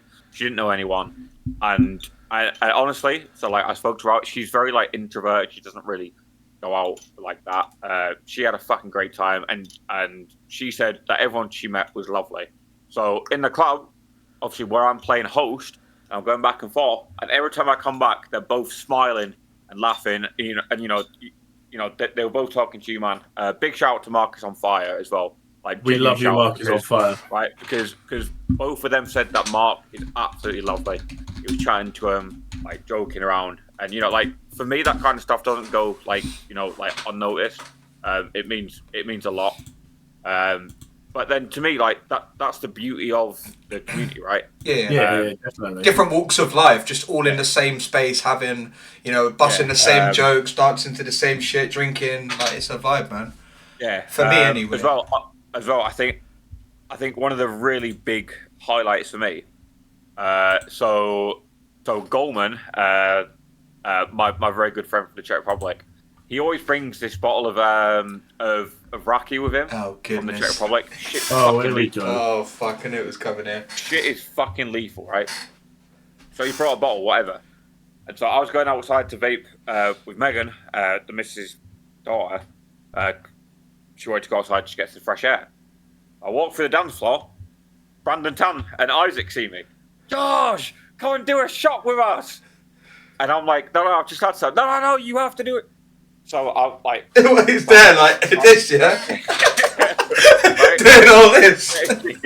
I'm back in this bottle, and then Brandon Tan was like, no, this is how you do a fucking shot. He starts fucking backing it. Mate, bottle's there, like. He was moving mad. He starts fucking backing it, and I'm like, fucking hell. And I'm like, what a fucking weird like experience. Like, well, it's like an out of body. Yeah, it's like. Yeah, it was so good. So we go for a vape, come back in, and then Isaac says like, oh, like, can I have a chat with you? Yeah, man, what's up? And he was like, he basically just wanted to say like, thank you for like putting these on, obviously. London, Madrid, blah, blah, whatever. And he was like, it's really good fun. We really enjoy it and whatnot. Yeah, that was kind of that was up there with one of the moments. It all went in my nose, man. Sorry, I was so like when they're doing the rakia, like they're pouring, but I feel that's just got in my nose. But I'm there like. It just went all over my nose, man. Bro's fucking wanking someone off. Yeah, we're not in the hostel, bro. You can tell a different story. Finally got to meet Jo Beats as well. Shout out her. She is a lovely woman, and she's absolutely killing it on Twitch as well. Really great to see. So it was really nice to see her. She's in Paris now. She's from Madrid. Like she's just stayed, and it's just like she darted around Spain. Now she's in Paris. Like she's moving mad. Yeah. So for me, that kind of summed up social for me. And honestly, I will stand by this. I think that was the best social I have ever done. I think we'll it was big. Struggle to top it because, like I said, with there being no signal, people had no choice. You had to talk to the person next to you. Yeah. And because of that, I saw so many like handshakes, like people like making new friends, and like for me, like that's the reason why I get involved. So obviously, like LF, London's Finest, is a PvP group. I'm not a PvPer, by any means. I'm purely there for the community and the beers. So being able to help organise something of that caliber was really fucking cool. It's and good. I really enjoyed it. Good shit, man. You man killed it. Yeah, no, we did. I remember being really drunk and seeing a Delian and just like dapping him up, and I'm like, man, we've actually done this again. He's there like he's done it. No, literally, yeah. I think I actually said that as well. So obviously that was from my point of view being an organizer. How was it for you guys being? I think. You mentioned Josh mentions his missus and his daughter Megan. The funniest part for me, all of that, was quite early into the social. Josh and Bella were like, "Oh, we need to go to the bar. Joe, we've got a job for you." I was like, "Yeah. What do you need?" You were the meat shield. That was Josh is my Josh is my boy. So I'm like, "Yeah, I can sort you out for anything." He's like, "I need you to guard this spot for your life. Sit here and do not let anyone take it." So I've got to sit on this edge of the stage because Bella used to sit there. And I end up sitting next to MrAvalanche Jr., Megan. And obviously I didn't know at the time, but Josh said she's quite inwards and stuff like that. And we're sort of sitting there. I'm like, hi? Sometimes it do be like that. For anyone that's not been to a Pokemon social, it drinks or not, sometimes it just do be like you're just there. Like a lot of us that play the game can be quite introverted, can be quite shy. It's like sometimes it's just a bit, which is why it's nice to see these same people getting along. Yeah, definitely. Because I know Josh, and I know secondhand. If it was Josh's missus I'd sit next to, it's fine. Because it's like the daughter. It's like, you know what, you don't want to ruffle any feathers. You don't want to upset Josh because you don't want to upset MrAvalanche. Yeah. So we're sitting there and we're making some awkward chat. But by the end of the night, by the end of the weekend, me and her, I'm like, what's your problem? Like, we're just having absolute banter. So it's just a great way to meet people. Yeah. I wouldn't have spoken to her anyway. I'm sure at the end of the time we would have ended up speaking to her. Yeah. But you're forced into that situation. So you were there. You were there guarding a spot for your life. I'm guarding MrAvalanche's spot. I'm like, you know what? I can't let anyone have this spot. Man's like prime Sergio Ramos, just there, stay. Exactly. But I go to her.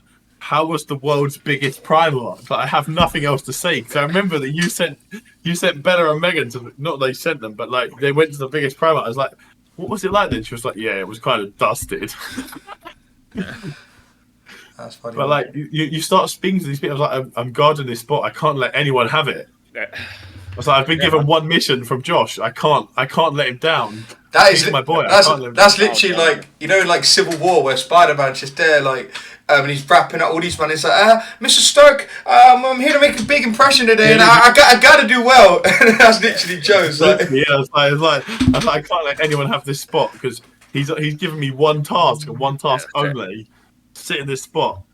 Yeah. Bella, Megan, they're fucking amazing. They're top people. I was glad to speak to them. I remember a bit later in the night when I'd had a few more of the Spanish doubles. I'm saying we should have done what I said. I said it at the night. I was like, we should have done My name is Thomas, and this is my first drink. And like we missed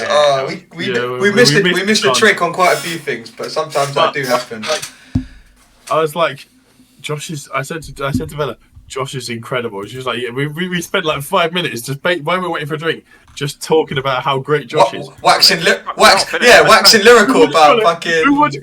Who loves Josh more, me or Bella? It's clearly Bella, but like, you know what I mean? Like we were in the moment. Hey, Josh is just there, pulls out. Go on, show me how much. Go on, no. Show me how you get down. Man says swear down. The thing is, at the end of that conversation, Josh does appear, and he's like, he flashes his special man wristband. Wait, what? He flashes his wristband to get some drinks. But me, like, honestly, Josh, fucking incredible people you have in your life there. You're very lucky. I appreciate that, man. Yeah, man. I appreciate you. I appreciate Thomas. I appreciate Bella and Megan, for all of them to be like open to that. Cheers. Shout out you, man. That's some DJ Khaled. It was like, you're smart. Big Steve. You're loyal. You're grateful. I appreciate that. And Steve Lee as well. Yeah, big up Steve Lee. Steve has dropped off another shot, so we're going to neck that. Mate, Joe's funny, man. Like your dad bringing you shots. I can't even get a text back from mine. Like, honestly, what I'll do is I'll have a chat with him and I'll see if he can be father for all three of us. Father for two. Joe's getting shots, and then Josh's dad went shop, and like he's fucking gone. He's the official. He's the official I boost you dad. So that's how Joe's event went. So love that. What about you, Thomas? Any highlights for you that really stand out? Bro, no, fucking battered the whole time. So I went. So I can't remember, Joe. You were still when I woke up and I was ready to get ready for the social. Where were you at this point? Because obviously we didn't travel to the social together. I just can't quite remember where you were. Were you just Were you in like Seoul? That was when I got my hundo. The last time when I messaged you, I was with Josh and we were carting around Seoul with whoever was around. Carting. Doing raids, whatever. Yeah. No, there was no clarting going on, bro. My bed was inflatable, and I'm quite a large bloke. There's no one else there's no clarting going on. Me and Josh were carting around town. He's like, right, I'm going to go and meet Adelia. All right, cool. So I'm chilling around. So me and Thomas meet basically outside the social because you're waiting to get in. Yeah, go on. But so we meet there. We're chilling. But before that, like I'd probably done 4 or 5 hours worth of raids before the social. Like we'd gone for munch or whatever. Like I met people. Like honestly, just meeting people that I'd never really spoken to in person. Like a lot of your Wafu crew, Josh. Somehow I'd managed to, not weasel, but like I managed to make my way into them because I pretended I was some enormous whale. Like Max, Stacy, Anthony, all them, man. Anyone who's World Wafu crew, I appreciate your hospitality enormously because I'm just some random guy. Oh, you good.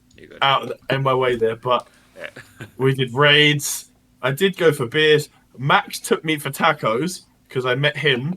Oh yeah. Honestly, that place was busted. He was like, I'm not here for a burger. I mean, I've come from Germany to Spain. I'm not here for a burger. I was like, I hear that, man. You know what? You're so on that because I was happy to go to McDonald's just to munch. But he's like, I'm not in Spain for a burger. Do you know what I mean? Yeah. He was like, we go near this place where the social was last night, and there's a top-rated place that does tacos and that. Yeah. I end up there with him, a few other men. I met Mike's mum. Julie, everyone. Yeah, great, though. Honestly, anyone I spoke to, top quality. I think not you go to PvP events and some conversations feel awkward. Yeah. Well, it is that. But like anyone I spoke to that had anyone I had conversation with at this PV event, it felt like I'd known them for a long time. Do you know what I mean? It's easy, man. That's what I was saying when Josh left. I was like, sometimes if you've ever been to a Pokemon social, whether it's like a Go Fest, Fari Zone, or even a Play Pokemon community event, it's like sometimes it can just be like people are a bit within themselves, whether they drink or not. Yeah, you've got people that come from different walks of, but not even that. Like you get the groups, the little social groups, the cliques, but then you'll get like a lot of people that are just like they don't really know how to spark up the conversation. So it may take a few beers. It may take like a few hours for them to become at ease in their surroundings, so to speak. So for a lot of people, it's like you don't really know what to say. Just like weather's nice, or like you come here often. Like you don't really know what to say. Whereas like some people, it's just like you just come in like bye G, and then you're just like you're just talking about shit. Exactly. Yeah. But no. But like, go on, Joe. Sorry. I went for raiding. Like on that Saturday when you were sitting, I went for raiding. I went for banter, and that's all I got. Josh was like, "Oh yeah, we'll do raids from like 9 till like 2." So obviously that's a pretty good chunk of the day. I met all sorts of people I knew, people I didn't know. We were the same level. We were chilling. It was fantastic. Yeah. I was like, I'm so ready for this social now. Oh yeah, I was buzzing for it. For me, social wise, I was fucking. So obviously, I went. So Joe was doing his thing. I'm like, right, I'm gonna get ready, showered, dressed, go out. Obviously, repping the beige boy. I booze you. I was like, going, had to back out the beige. So then I went to. Go on, sorry. We could have coordinated better because I felt like we could have all like beige boyed it. But I think the thing is, like we went out and we stayed. I stayed out from like 8 in the morning till whenever the social finished. We'll get onto when the social finished later because obviously we had a very interesting end to that Saturday social. No, that's fair. But like the thing is, it's like I see some people talking about the warm Coke in the live chat. I think it's because it probably had just touched the fridge, and then that's why it was room temp. But I remember I was like, see Paulie Paul, I was like, nah, this cocaine for me. Do you want it? No. So to be fair, it wasn't even that. So something that I picked up on, obviously, because we were there way past midnight, right? One thing that I picked up on is a lot of people who go to the clubs in Spain don't drink. A lot of them order water. Yeah, agua. Right. So quite a lot of the drinks, I'd imagine, don't really like get moved a lot. Yeah. So obviously, when we all rock up with a big group of drinkers, they're obviously not that like prepared for it, right? I hear that. I hear that. Thomas, right. Your best story from social. Right. I should probably put a bit of context into the journey because sometimes I think I've said this on the podcast before. I can't remember what episode. But if you've watched enough episodes, you probably have you say it's like, sometimes it's about the journey, it's not always about the destination. And I remember Josh telling me, hey, shut up, man. It's like, he called me a dickhead for it. But like, the journey. So I ended up, like, getting ready. I left. I see an off license over the road from the dusted hostel we were staying at. So then I went in to see if they had any Magnums. Not the ice creams, not the condoms.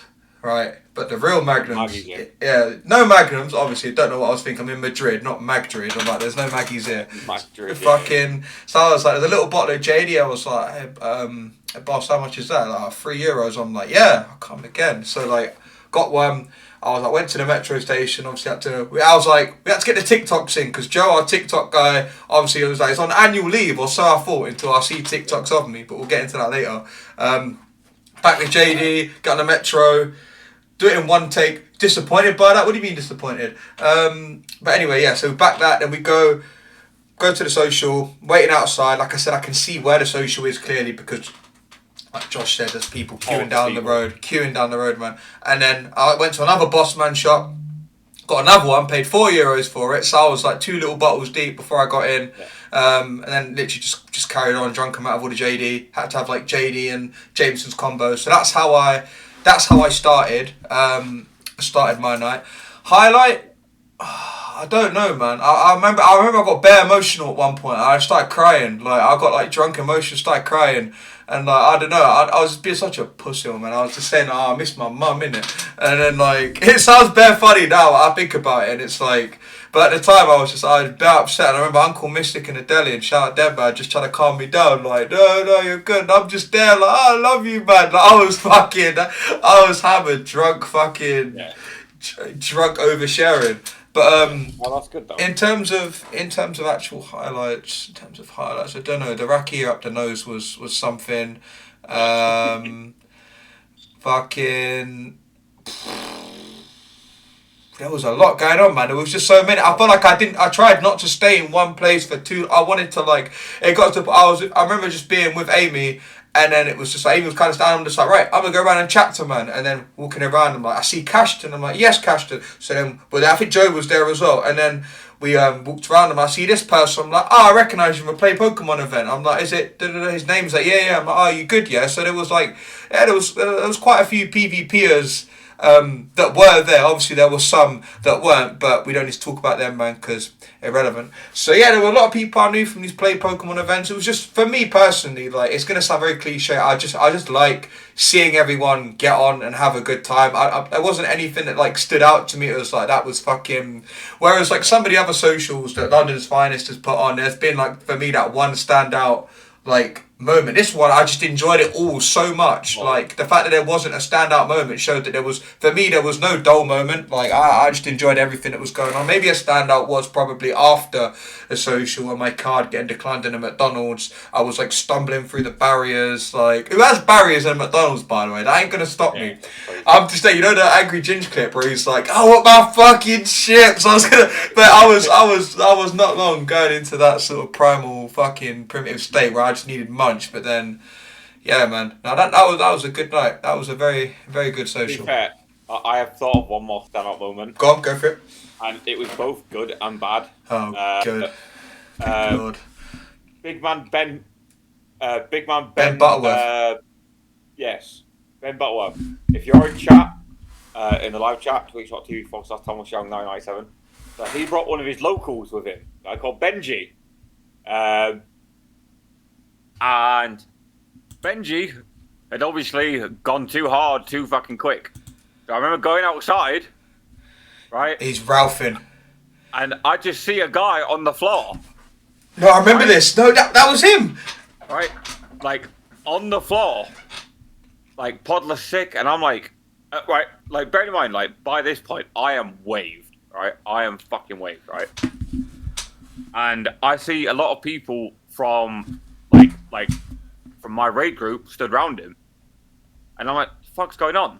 And they're like, "Oh, like he's fucking like battered. He's legless drunk, right?" So I shouldn't laugh. It's not funny. And also, this is a good point, right? To reiterate: drink responsibly and drink within your own limits. True.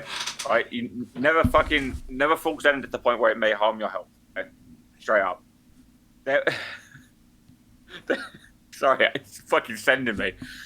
So all these people are like trying to help him up, and like people have got him water, blah blah, whatever.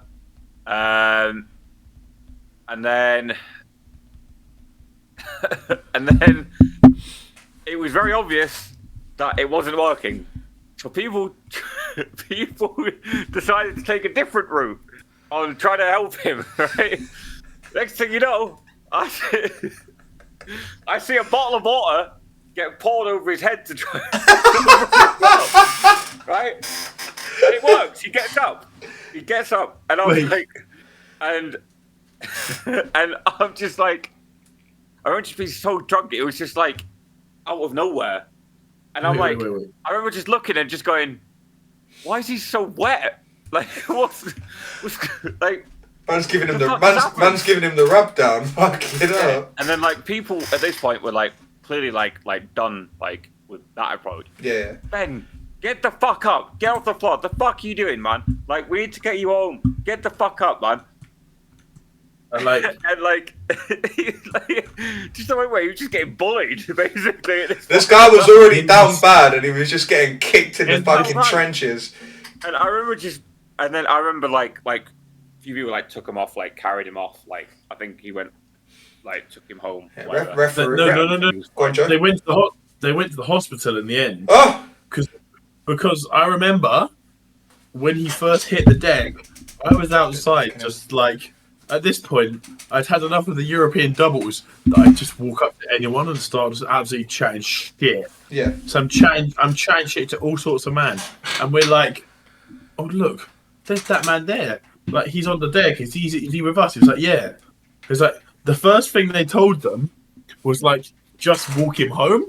And in my head, I'm like, that Donny's not walking home. He is not all right, no. because an ambulance turned up once and was like, yeah, just walk him home. Tony's not walking home. Yeah. He's on the floor. No, he's never walked home. But no. So anyone watching live, he was looked after. He was fine. Slept it off. He's okay, yeah. Yeah. Because I remember now. Basically, the hospital just said he just had too much alcohol. So remember, guys, drink responsibly, and especially when it's hot, place like Madrid, stay hydrated. Very fucking important. Put yourself, and your health and well-being first. Super important. To kind of round out like this segment. It was a fucking amazing social. Shout out to Big Man Adelian. He is the goat. I really like spearheading it. He is a fucking real one. I say it to a lot. Sorry, Joshua. Yeah, he's a real one. He to me is an absolute pillar of the community. We need more people like him to get involved and actively push people to not be so like introverted, which is kind of like a stereotype of a Pokemon Go player in my opinion. Yeah. Because honestly, I think we're kind of lucky to have a community of people. Definitely. Where I think you would genuinely struggle to find someone who's a dickhead. Like most of them are. Yeah, you can think of people that are like you're a little bit merry, a little bit jarring, but at the same time, you wouldn't hate them. You wouldn't go out of your way. You might not be their number one fan, but you still chat to them, innit? Like. Yeah. I don't know, because MrAvalanche is in this chat and he's definitely a dickhead. Yeah, true. Dusted. Love you, bro. That kind of summed up the Saturday night, to be honest. No, Thomas. What happened after the social? We need to do post Saturday. To be fair, no, I spoke about some of it. I'm just trying to think, was there anything else that was worth mentioning that I may have? So Cody had to march us to a McDonald's because we are We hungry, G. All the motives end at Mackey's, you know the rules. All the motives have to end at Mackey's, so we go McDonald's or whatever. Am I right to tell this part, Thomas? Yeah, go for it. All right, so we top. It's probably like 10 minutes walk. So it's me, Thomas, Cody. Shout out Cody, because to me, before I sort of went to Madrid with Cody, he was quite a quiet, reserved guy. Yeah. In Madrid, I've seen him completely come out of his shell. What a bloke. There's Cody, and there's Amy. We're walking to McDonald's. He's like, yeah, this is 15 minutes. And we're like, yeah, this is fine. We'll just firm it. We get to McDonald's. Everything orders what they want. Thomas comes out.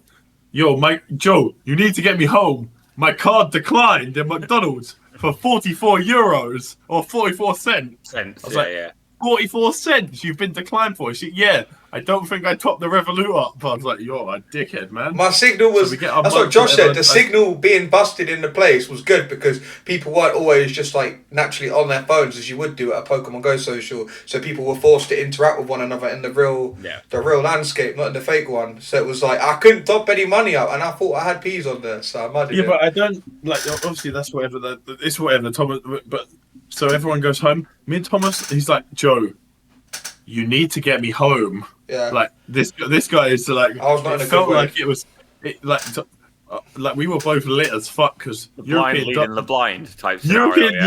Literally blind leading the blind. I was like, somehow I was more like aware to it all than Thomas. Like, you're just bigger, man. You're just bigger. Like I was like, I had the phone with the signal. Yeah, okay. And we were like, right, let's order Uber home. Like, it took us about 10 minutes. They kept moving the place of where the Uber is going to pick us up from. Yeah. Like up and down the strip. Me and Thomas are walking up and down this road like, bro, when are they going to stop telling us to move? And then we turn around. Some Donny's like, you want to come titty bar? That was, Me and Thomas are like, wait, hold on. No. For literally, it sounded lit for about like 3 seconds, and we're like, wait, no. You know, with that fucking video, it's time to go home. It was literally time to go home. Home time. But was that when we met Big Man Victor, Thomas? No. Victor was after the England game. The other one on the Sunday, yeah. Like we got basically this guy was like, you want to come take bar? And for a good minute or so, me and Thomas were thinking about going to this place. Obviously, respect, loyalty, and all that. We ditched out of that, but like. We were so fucked. We were thinking about going to this fucking bar.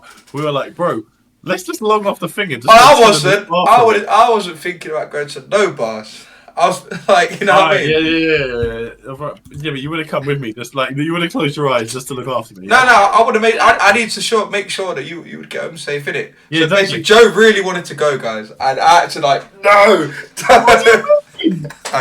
Basically, a minute. It took a minute for us to realise. Nah, we've been checked into our hostel for less than 24 hours. We need to go home. Yeah. Yeah. This when we went home, and there was Thomas. It was titty bar at the hostel. It was titty bar at the hostel, innit? They were getting active. No, but someone was in your bed this night, wasn't there? Yes. Wait, what? Come on. That's what I told this. Right, so obviously I managed to get Thomas home because there's no chance we're getting on the metro in the state we are. European doubles and people are passing us drinks and all that. We've had a fucking sick time with the LF social. Shout out LF, they do it different. We get back to the hostel. I get to my bed easily because they've seen me. They're like, no man needs to go in this bed's place. No one's fitting in there with him. Thomas, on the other hand, he goes to the toilet and he comes up. Do you want to take it away, Mr. Young? Come on, tell us what's going on. Hear what I'm saying, yeah? Come on, Hear CV, yeah? I was not happy. Right, there was this fucking Donny on his phone in my bed, right, all like... So I'd made the bed in the morning, as you do, as a normal person does, because I'm like, you make the bed, innit? It's like... I don't know, maybe I was raised different. So fucking... Right, I go there, and then I come in. I'm fucking battered, by the way. Like I said earlier, if I was having to navigate this top bunk, not happening. That whole bed's going over. So, like, maybe I should have just tried to go on the top bunk and just, like, fucking sent him down with it. Yeah, I should have just crashed it with him on it. Should have been like that. Watcha! Man, I would have flipped it with him on it. But fucking, yeah. So I'm like... Literally, the first thing I said to him, like, you good, yeah? And he was just, like, looking at me like, why am I talking sort of thing? I'm like... You're in my bed. I'm like, he's looking at me like, sorry, I'm like, I know you can understand me. I'm like, my stuff is under here. And I'm like, I pull out this, a fucking charger, some headphones. I'm like, all my shit is here.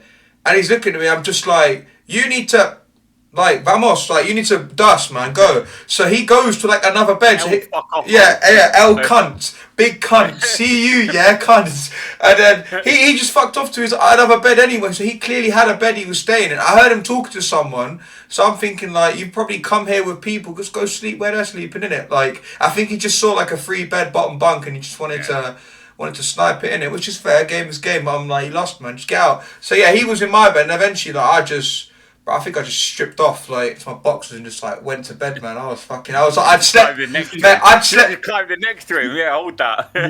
You've gone and held his wood, yeah. I wasn't trying to get banged out in fucking hostel, but no, the thing. Bandits go for Thomas next year. I'm not on it. But the thing is, I'd slept every other night with like a t-shirt because I was that tired and I didn't have time to back it off. That's a lie. That is a lie. No, until that point, man.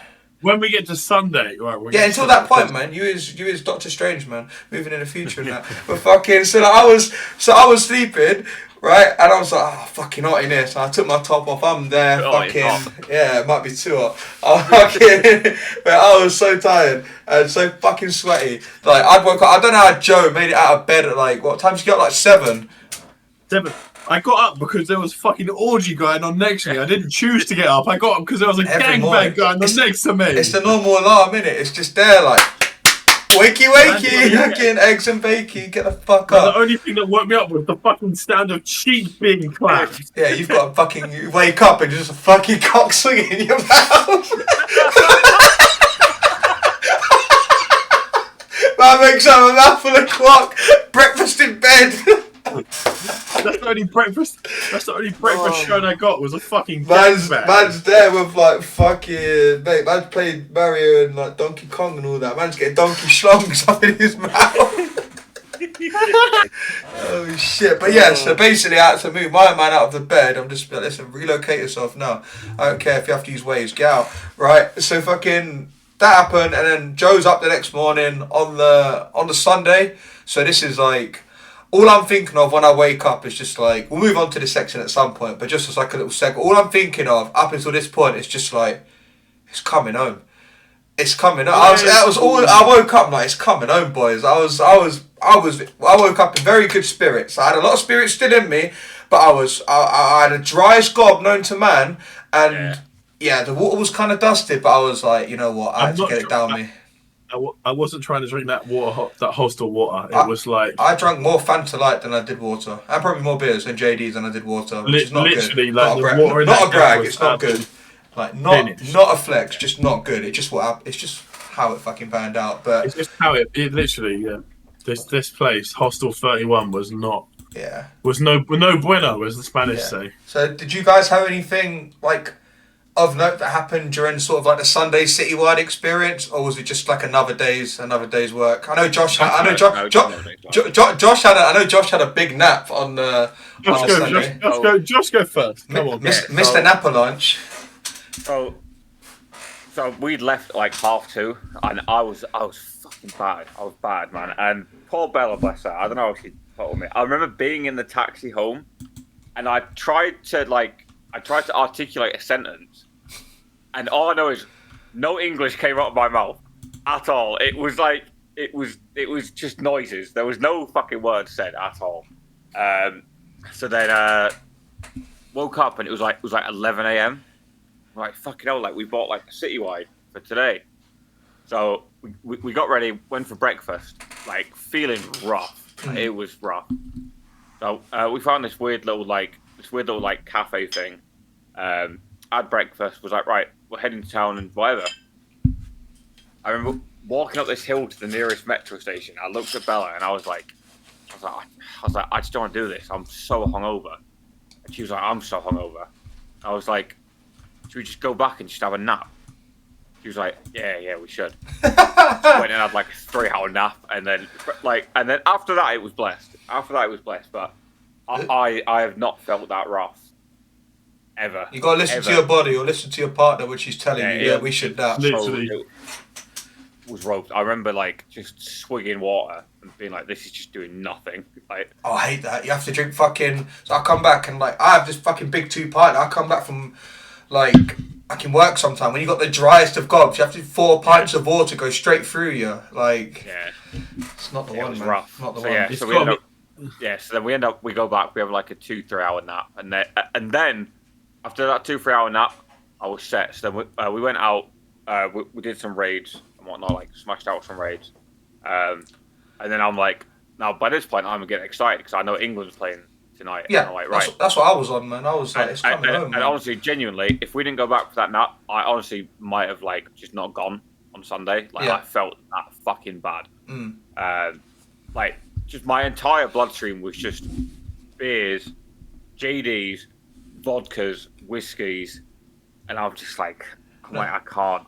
I can think of nothing more I want to do than walk around and fucking play Pokemon. That's what it's supposed to be like. When you're on holiday, you're supposed to be injecting that into your veins like that. Yeah. So then, inject. Yeah. So then we meet up with a few people, and then we're like, right, we're gonna head to the social now. Oh no! So we went for dinner. So me, Bella, Megan, and James, we went to the world's oldest restaurant, and it was fucking banging. Is that the gaff with the sucking pig? Yeah. Yeah. So this restaurant specializes in sucking pig. And it was fucking needed. It was so good.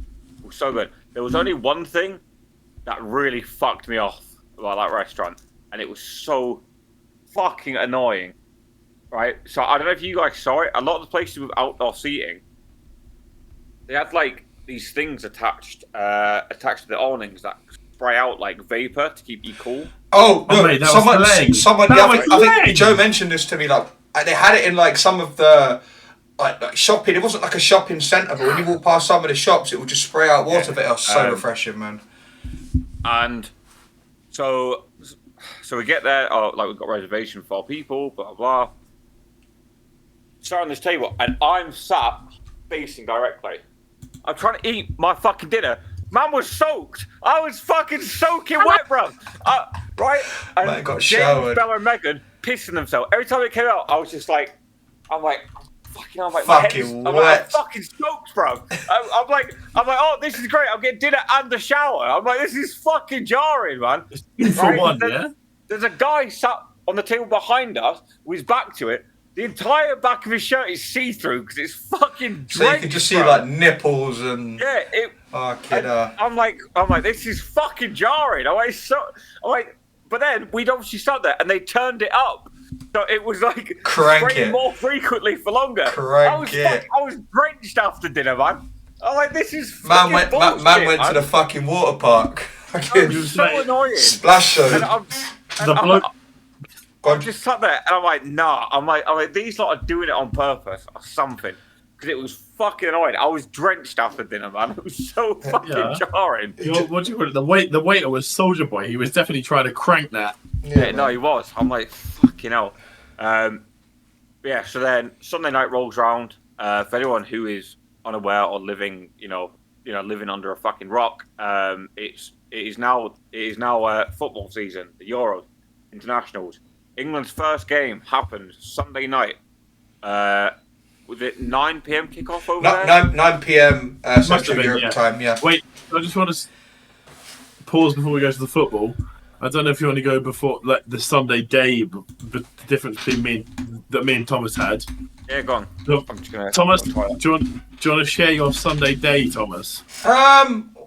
Because you came. Yeah, I came a little later. You go first. Yeah, so I'll say I came a little later, about 1 o'clock, when you was scranning at the taco place, which I didn't like. When I went there the first time, I didn't envisage going back there further time, because obviously we went there again on the Monday with Amy, but and Cody as well. It was a good gaff, like, yeah. So shout out to what was it called? It was like something Ways, like FM Ways. Like, I don't know. Yeah, it was something mama. That was something to your mum, wasn't it? Yeah, banging. But essentially, you joined us at like 1, didn't you? Yeah, I joined later because I'm like, I'm not doing good, bro. I'm fucked. I was like, I had to go and get a Fanta Light. Like every time, like I see a McDonald's on Offie or like a little quarter, like, I had to get a Fanta. I always had a Fanta Light on me. Like I fucking, mate, like I had to, man. There's a big call for a Fanta Light. So like you sort of came and joined us for the second half of the day. We were just raiding, weren't we? We had Matt, Anthony.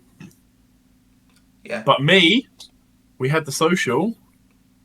But again, I'm woken up at like 7, half 7 again. Yeah.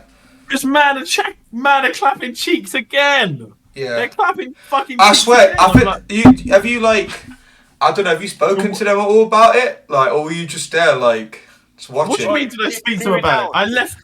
I left them to it. I woke up. Yeah, can you stop getting your back blown out next to me, please? The worst part of it was a different group of people having their backs blown out. There was different people getting their backs blown out.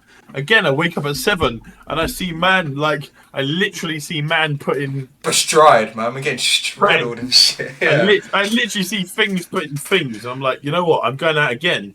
So I'm fuck this. I'm going to Seoul, because shout out Seoul. I think all of us have got to agree. Seoul was the place to be for city experience, right? Yeah, because with all the additional gyms and whatnot, it bulks out quite nice, and you were able to do like quite a nice little route where you could hit a decent amount of clusters of gyms. There was good spawns. That was decent, man. Yeah, everything was there. And obviously, raids have been from 5 in the morning, so I was like, right, it's 7 now. Yeah. Let me get up. Let me get changed. Let me head into town, because what do you call it? It take like 40 minutes, 30 minutes from our gaff, Tom, on the metro. Yeah. And I wake up like, fuck, I'm actually quite like hungover from the European doubles and all that. Let me go get some munch. Yeah. This McDonald's does a burger with a fried egg in it. That blew my mind. Not that fucking... Mackey's don't really do that sort of shit. They'll do like you'll get like, I don't do any egg that I have from Mackey's. Like, we get the egg McMuffin. That's it. No, they have the McMuffin egg, yeah. Yeah. I was like, right, that's sick. They do Nesquik. Yeah. I was like, yeah, let me munch all that. Yeah, I got Nesquik. They do hot milk with a pouch of Nesquik on the side. Jeez. Sick. All right, cool. I munch all that. I'm ready to go. I come out the door. I see Josh, not MrAvalanche, Sir Corey.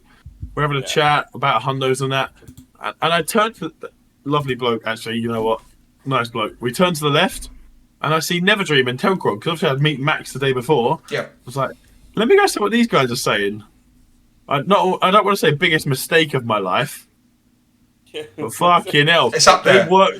They worked me like a dog that day. Like, yeah, bro got worked like a dog. They were like, you got ranching. They're like, you British boy, yeah, we fuck you. We from France. I was like, yeah, you're right, guys. Because obviously I'd met Max the day before, so we were chatting and that, and he was like, next raid.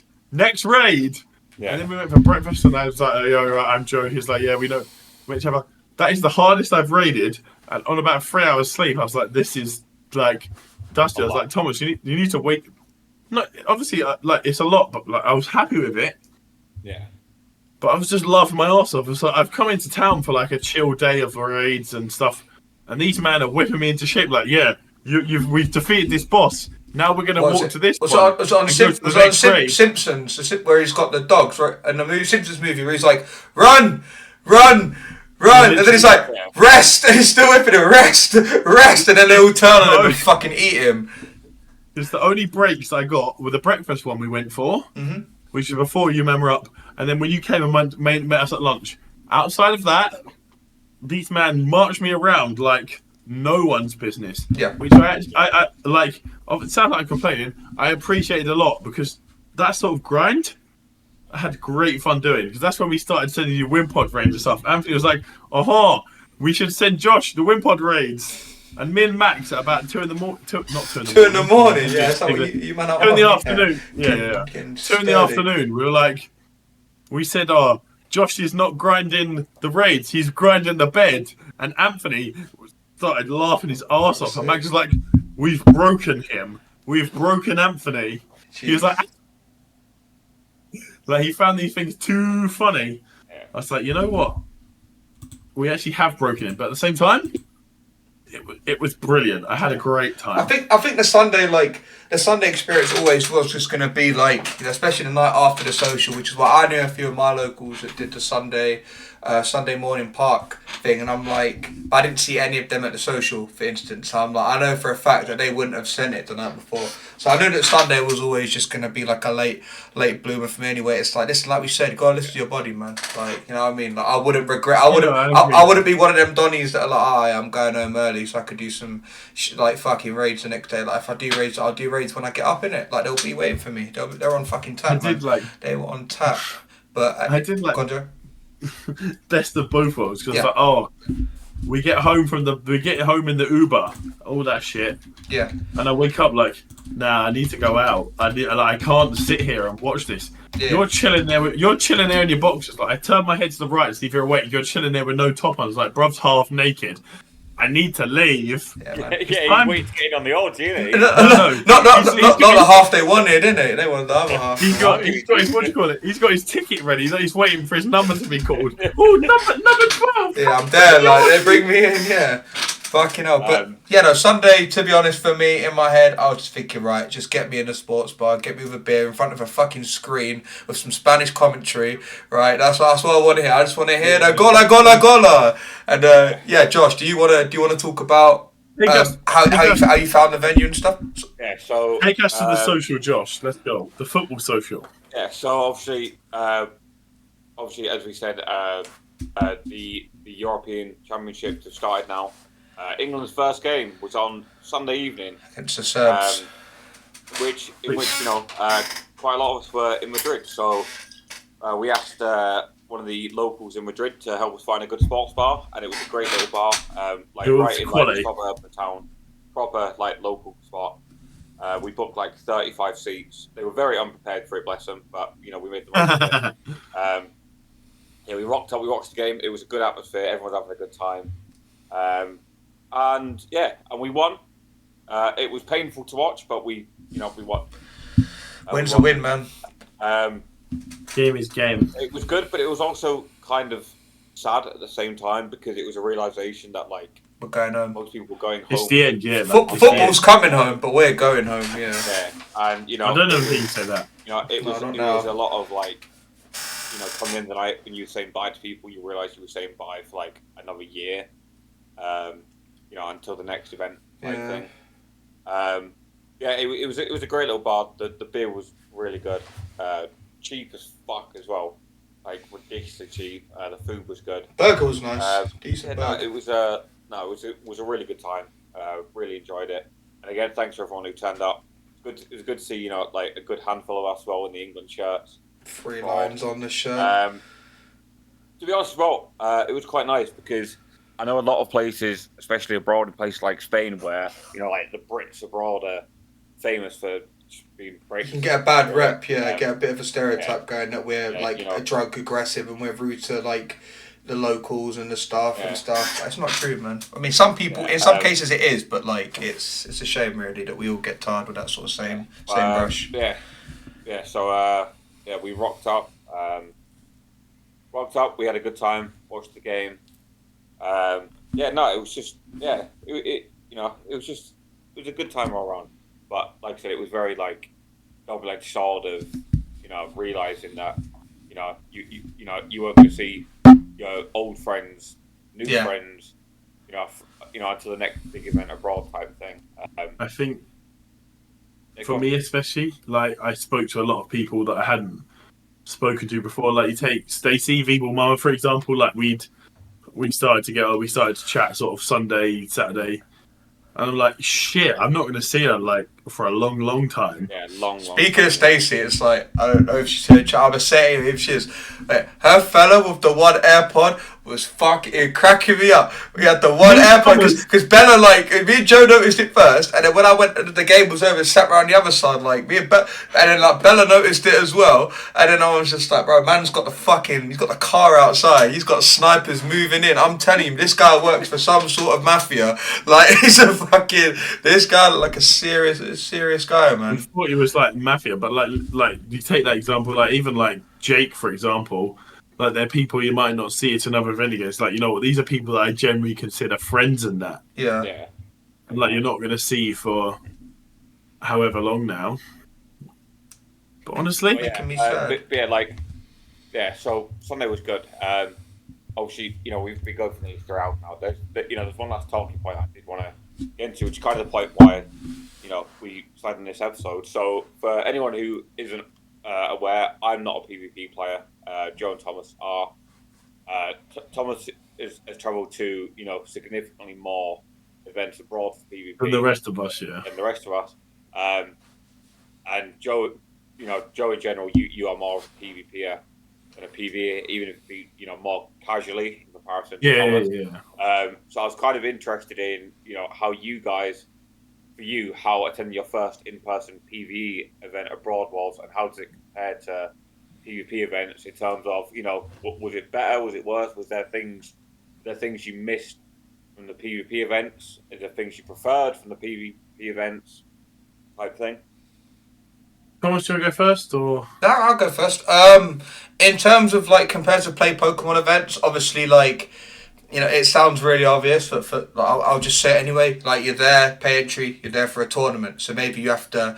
If you're someone like me where you like to go out the night before and stuff, you always have to bear in mind that you need to be up at like 9 in a convention center, ready to play. You need to be on form.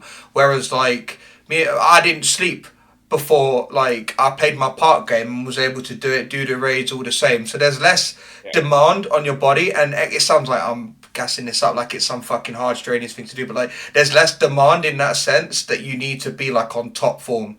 Whereas if you're there for a tournament, it's not like it's not, there's no Swiss, it's not video games and stuff, like fucking O2 done, like double Olymp done. Yeah. Whereas this, like, I know Josh has mentioned it in the past, and I agree now that, I mean, I did London last year, so I kind of knew anyway, but like in terms of going to one abroad, like you're there, you know what you're getting out of the event, and then afterwards you haven't got to worry about like anything else. It's just like, right, you can play the citywide, so if you're like us and you want the raids to keep flowing, then you can do that. But if you're someone else that can't afford the add-ons, then it's just like, fuck it, go tour the Burnabout, which I know a few man in chat and Delhi and a few of them all went to tour the Burnabout on like the Monday, so after the Go Fest they did that. So like there's just a lot of stuff for you there. But in terms of PvP versus PvE, I'd say in terms of the socials, the PvE ones will attract like a variety of people, and it will attract like the PvP, the big whales, the content creators, what I'm saying, and even people that might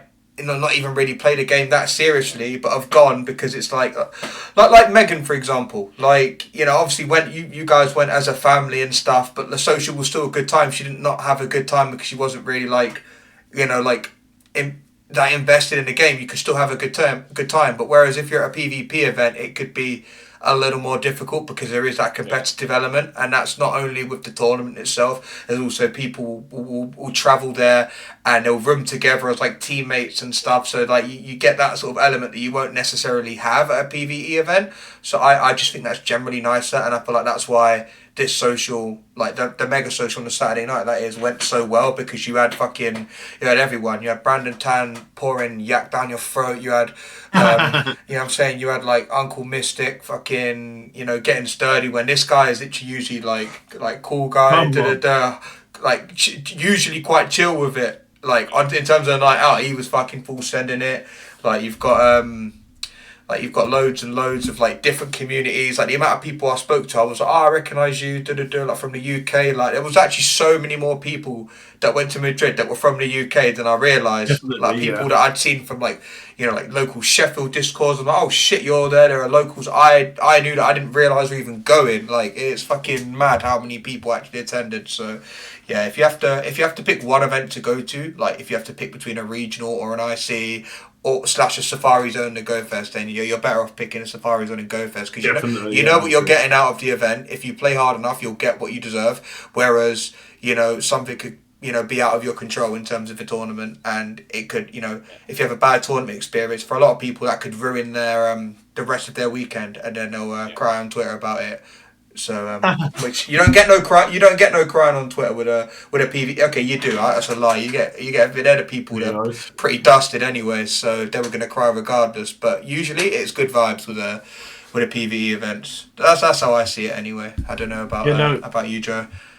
I think I very much agree. Like obviously, before I'd been to that Go Fest. Like obviously we did London Go Fest, but like to me that felt sort of different because it was a home Go Fest. It was sort of easy for me to travel up. It was sort of easy for me to. But it don't feel like It don't feel like a holiday when it's in. No, it didn't, and it didn't feel like anything. It didn't feel like anything special. It sort of felt as like I went to community day. Obviously, it was sick, and all the socials on that were sick.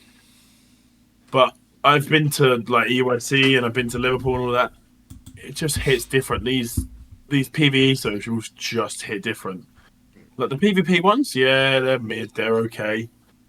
Like you get, it's very much you get what you pay for, and it is what it says on the tin. Whereas these PvE ones, like, cool, you do all this shit with PvE and stuff, but they seem very much more there for it. Whereas if these PvP ones, they're there. Oh, I need to go to bed because I've got the tournament in the morning. Yeah. You know what I mean? Yeah. Yeah, that's fair. It was very different. Like the PvE one was just more like. Obviously, people are there for the game, but the vibes just felt a lot better. Do you know what I mean? Yeah. I guess so to kind of round it out. I guess like to kind of put it, like straightforward. Would you guys say, moving forward in the future, would you rather do a PvE event abroad or a PvP event abroad? So I guess it's like I'll answer first, but. So in terms of like October, so usually around that time there's like they'll have Lille regional in terms of EU, and then they'll have like the Safari Zone.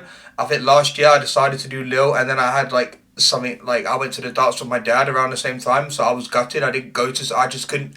It's not like I couldn't afford it. I couldn't justify having all that time off. Is what I'm saying. I couldn't afford to have the time off. Is what I'm saying. So like this year I'm like I've been to Lille twice now.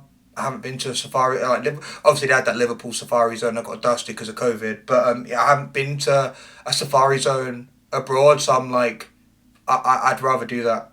Like, given the choice now. Like, depending on when the dates are and stuff. I don't know about you guys. But then say for example, I don't know, like purely for example, say it's say October comes around and it's not Lille. A different city, would that change your opinion, or would you still feel the same? The only reason I'm saying it is because usually now, like, Lille is like the sort of like big one they have in October, the same way they have Liverpool in January and stuff like that. They're pretty much set. Like, and the only ones that really change is they have a Spanish special event in the September. They alter between Polish cities in the November. Then they have a German one, sort of either side of Christmas and Liverpool, and then it's the IC, which has been in London the past 2 years, which I'd still like to go to that because it's in London, and then obviously They'll have a I scan. think that's sort of different though, isn't it? Like you talk about the IC, if it's near, you'll go. Yeah. We're talking about traveling. I know, no, but my point is, it's like obviously they'll have a lot like that's like on a regular. So you're if I wanted to go to all of them, like I could, but I feel like if I had to have a choice now, if I had to really like strip it back and just be like, if I had to only go to PVE events or PvP events, abroad or not, I'd go to PvE events, personally. Yeah. What about you? No, I 100% agree. Like the PvP ones are cool and stuff, but even you think about the PvP events, like we did our Liverpool recap or whatever.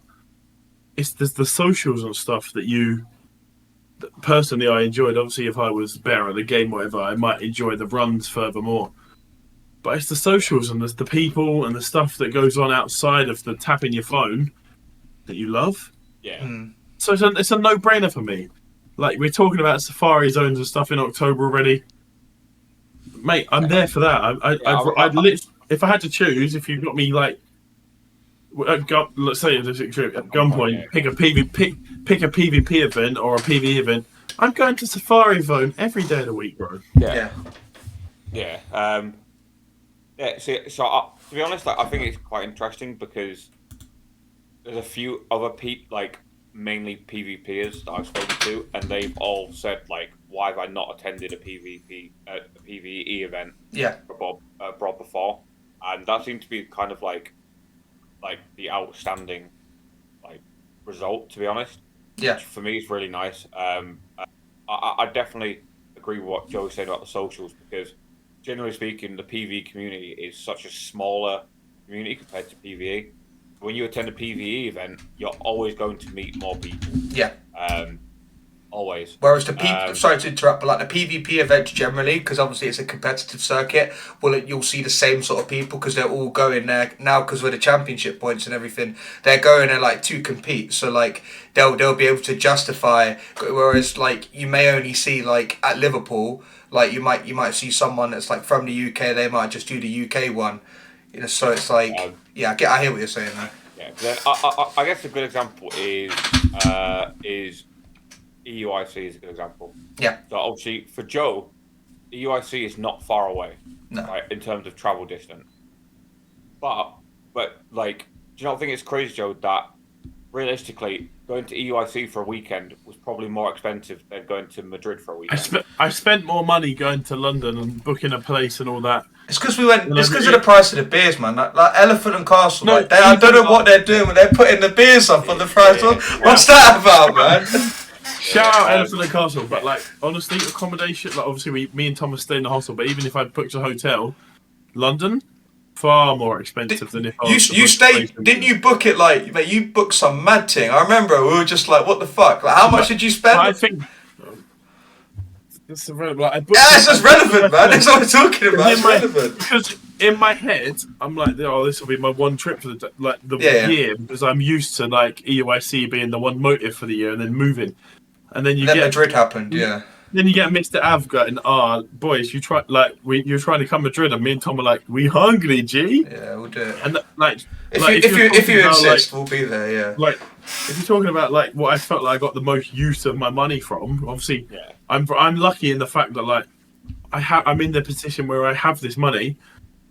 Madrid felt like a much better use of my money than the EUIC. Obviously, I had a fucking great time at EUIC with the motives and that.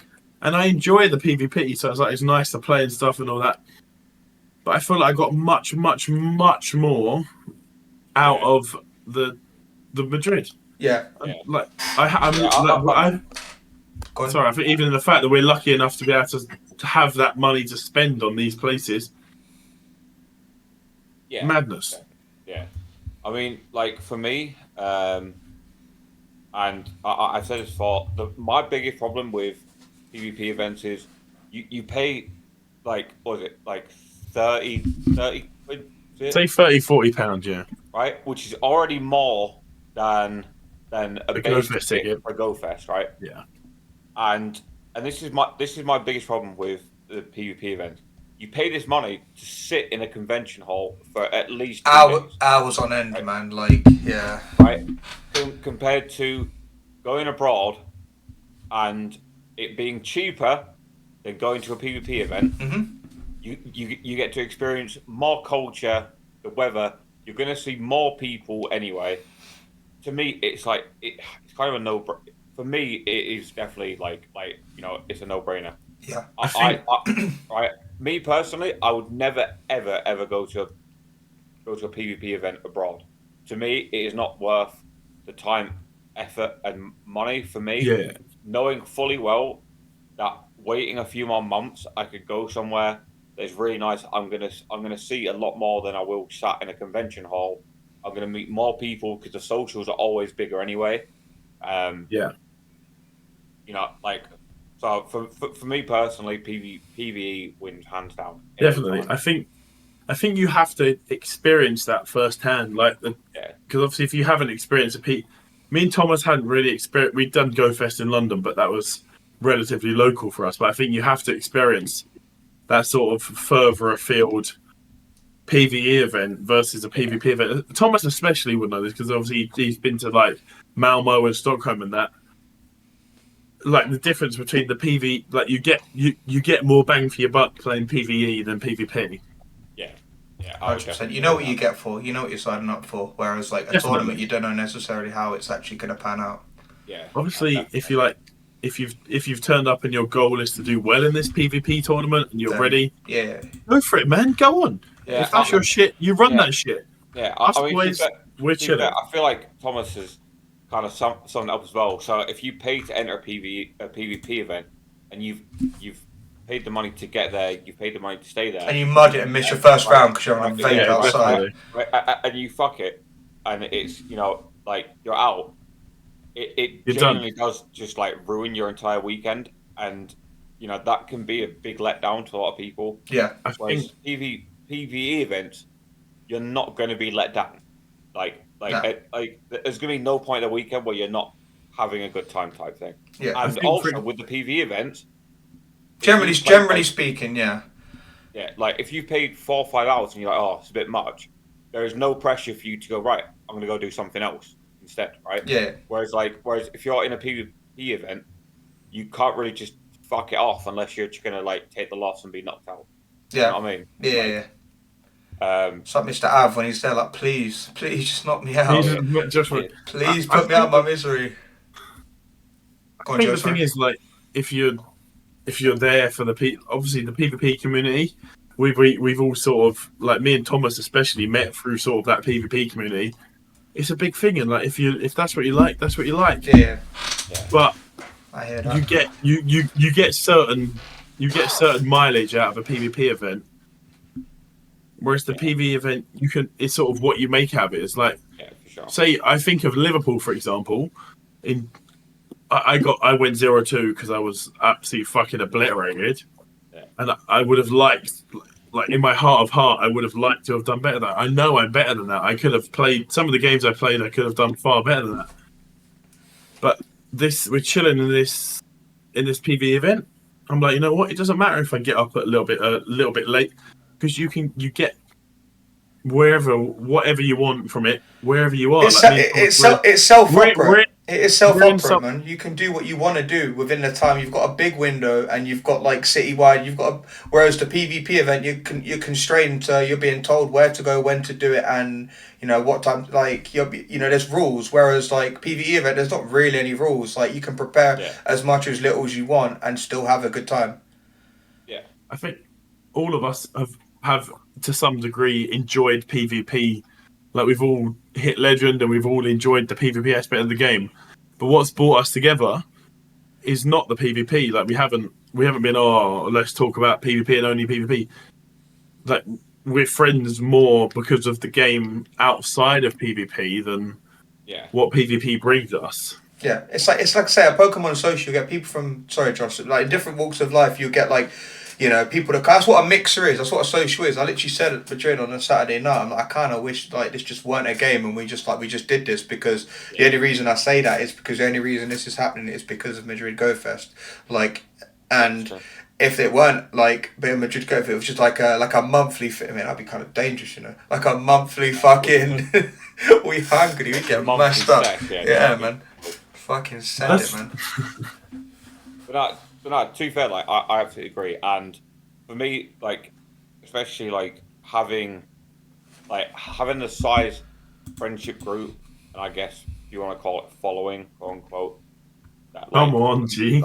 that, like for me personally, that I do is like is if you're a friendship group, there are a lot of people like in like the group chats be like, oh, do you know what'd be sick? Like like if we went here, and then everyone's like, yeah, that'd be sick. Like let's do it.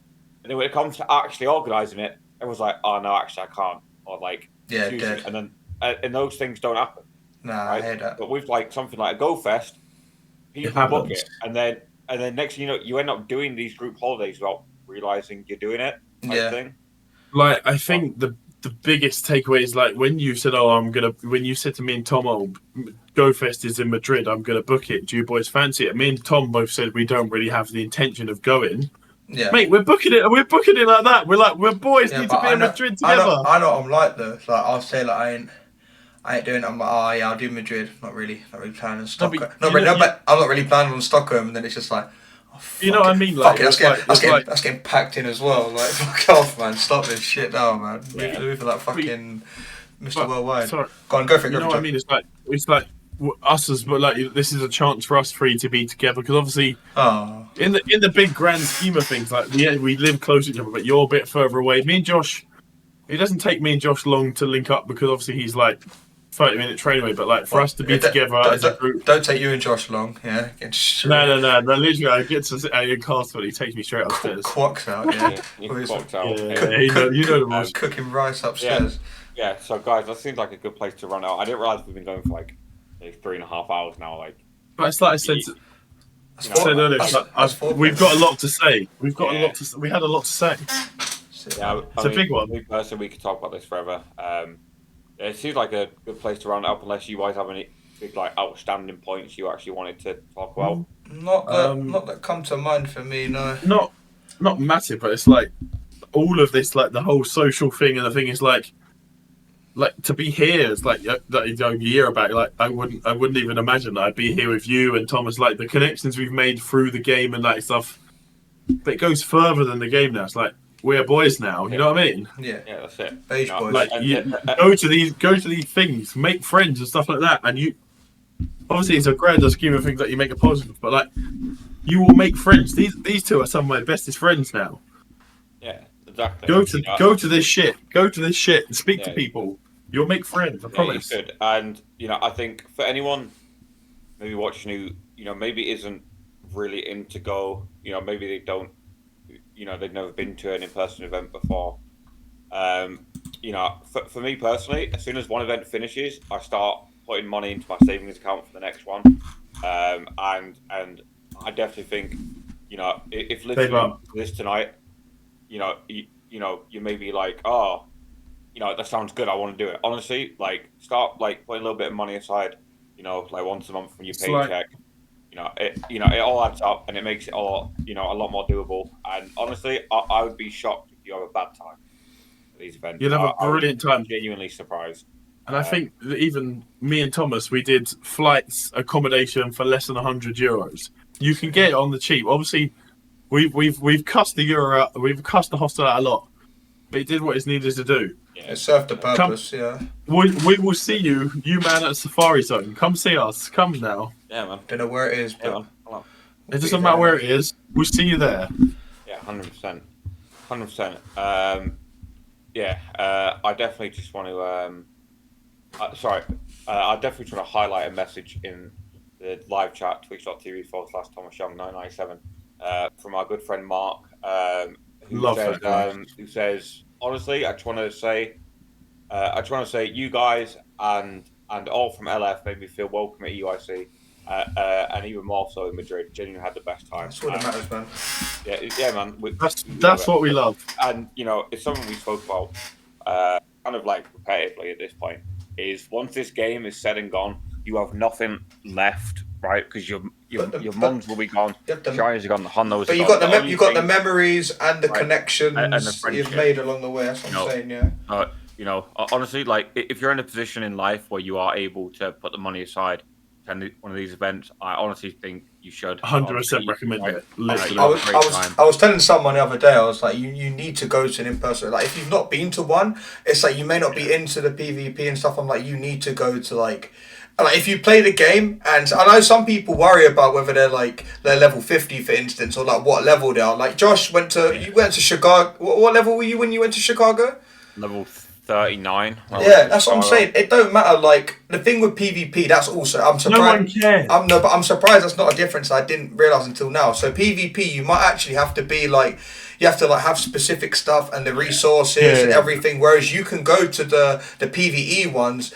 Like, and you know, you might have more bag space than someone else, or the ability to catch more, and that's okay. Like, don't measure yourself against someone else. Whereas at a PvP event, you kind of have to, because that's the aim of the game. It's player versus player. But this is 100%. You. This is you doing your thing, full sending it, having a good time, and yeah, man. At the end of the day, when the game's modded, like, you know, and it's like, oh, that's it. Like, what do I do now? Or if you're someone that hasn't really got stuck in with the socials, or you haven't made the connections or the friends, like, I do feel for you. But if you're someone that's like, you've never been to an in-person event, try and go to a Go Fest. Like, it's once a year. Once a year, you could bring family, friends, make it happen, man. Yeah, and I mean, to be fair, like, even beyond that, I'll just follow what you said. Yeah. If you are part, if you're part of a local community, when you go to one of these events, reach out to your locals, because for all you know, there's someone else who's in the same boat as you. And if you travel together, 100%. you can make the trip you cheaper, can make the less daunting as well. Cheaper, less daunting, right? Like, you have a familiar face that you're traveling with. Yeah, and because there are a lot of people in the community, probably the same as you, who maybe feel like they don't have someone to travel with or to go with. Yeah. And in actual fact, you'd be very surprised how many people might say, yeah, like, a lot. We'll go together. I know a lot of people, even from my personal community, they all like stayed in they got Airbnbs together, and it made the trip significantly cheaper. But realistically, at the end of the day, the point we're kind of making is reach out to the people around you. Yeah, definitely. Travel, Pokemon Go. Like, Pokemon Go. Pokemon Go outside, not Pokemon be a lazy fuck, yeah. For us? Because like, for me personally, I can honestly say, hand on heart, I would never, ever, ever have gone to Madrid if it wasn't for Go Fest. Yeah, definitely. It was never a city that was on my list to go and visit. Yeah. Ever. But I think at the same time, you think about, like, you take it a level deeper than that. None of this would be possible. The podcast, us being friends, and that would be possible without going to these events and stuff and talking to people. Yeah. Like, obviously, I knew Thomas and that. Like, me and you, Josh, we wouldn't have really been boys like this without, if it wasn't for the game and that. It will do wonders for you. Like, it seems really stupid, but it will do wonders for you to just go and for definite. Just chat to people. The worst that can happen is you have to go and talk to. Someone doesn't talk to you. You go and talk to the next man. I've talked to plenty of people that have had no chat. I thought you were going to say I talked to plenty, man. Hello, man. I've talked to plenty of people, and I've ended up talking to these two dickheads, and now here we are. Here we go. Listen, me and Joe first met. For anyone wondering, when I ice beamed his Shadow Dragonite into oblivion. Bro, we knew it. We knew each other way before that, you dickhead. I'm joking. Me and Mr. Ab just locked eyes across the bar, and it was beautiful. I third wheeled that, but I think that's a good place to stop with, isn't it? Community is everything. It's the key message. That's it, 100%. I think we're gonna wrap it up here. So, Joe, it's time to go home. Honestly, it's a pleasure for having me. Thanks for having me. Thomas, pleasure as always, man. Until the next event. Me and Thomas, we will be back probably same time next week, right? Yes, 7 p.m. sharp next week. We'll be on time. We'll be prepared. We'll be there. We may talk about some of the stuff that we realised we forgot to speak about in terms of Madrid, but we'll see I've how it goes. already thought of one thing we've got to speak about. I know exactly, and it rhymes with itty star. No. I've got another one. No? Okay. We'll save that for another day. Honestly, thank you for having me. I'll be there next week, but I'll be. I've been shunned back to the vaccines. Yeah. You're good, man. That's where I live. That's where I chill. So, thank you everyone watching live. Twitch.tv/ThomasYoung997. You guys are amazing. Shout out to all our listeners on Apple Music, Spotify. Shout out to all the subscribers on YouTube. And if you're not subscribed to the YouTube, the fuck are you doing? It's free. Yeah. All right, it's free. Go follow us over on TikTok as well. We post some funny shit on there. Yeah, guys, thank you so much as always. We're gonna wrap this up. This has been episode 38. I Boozy. Amazing. Vamos.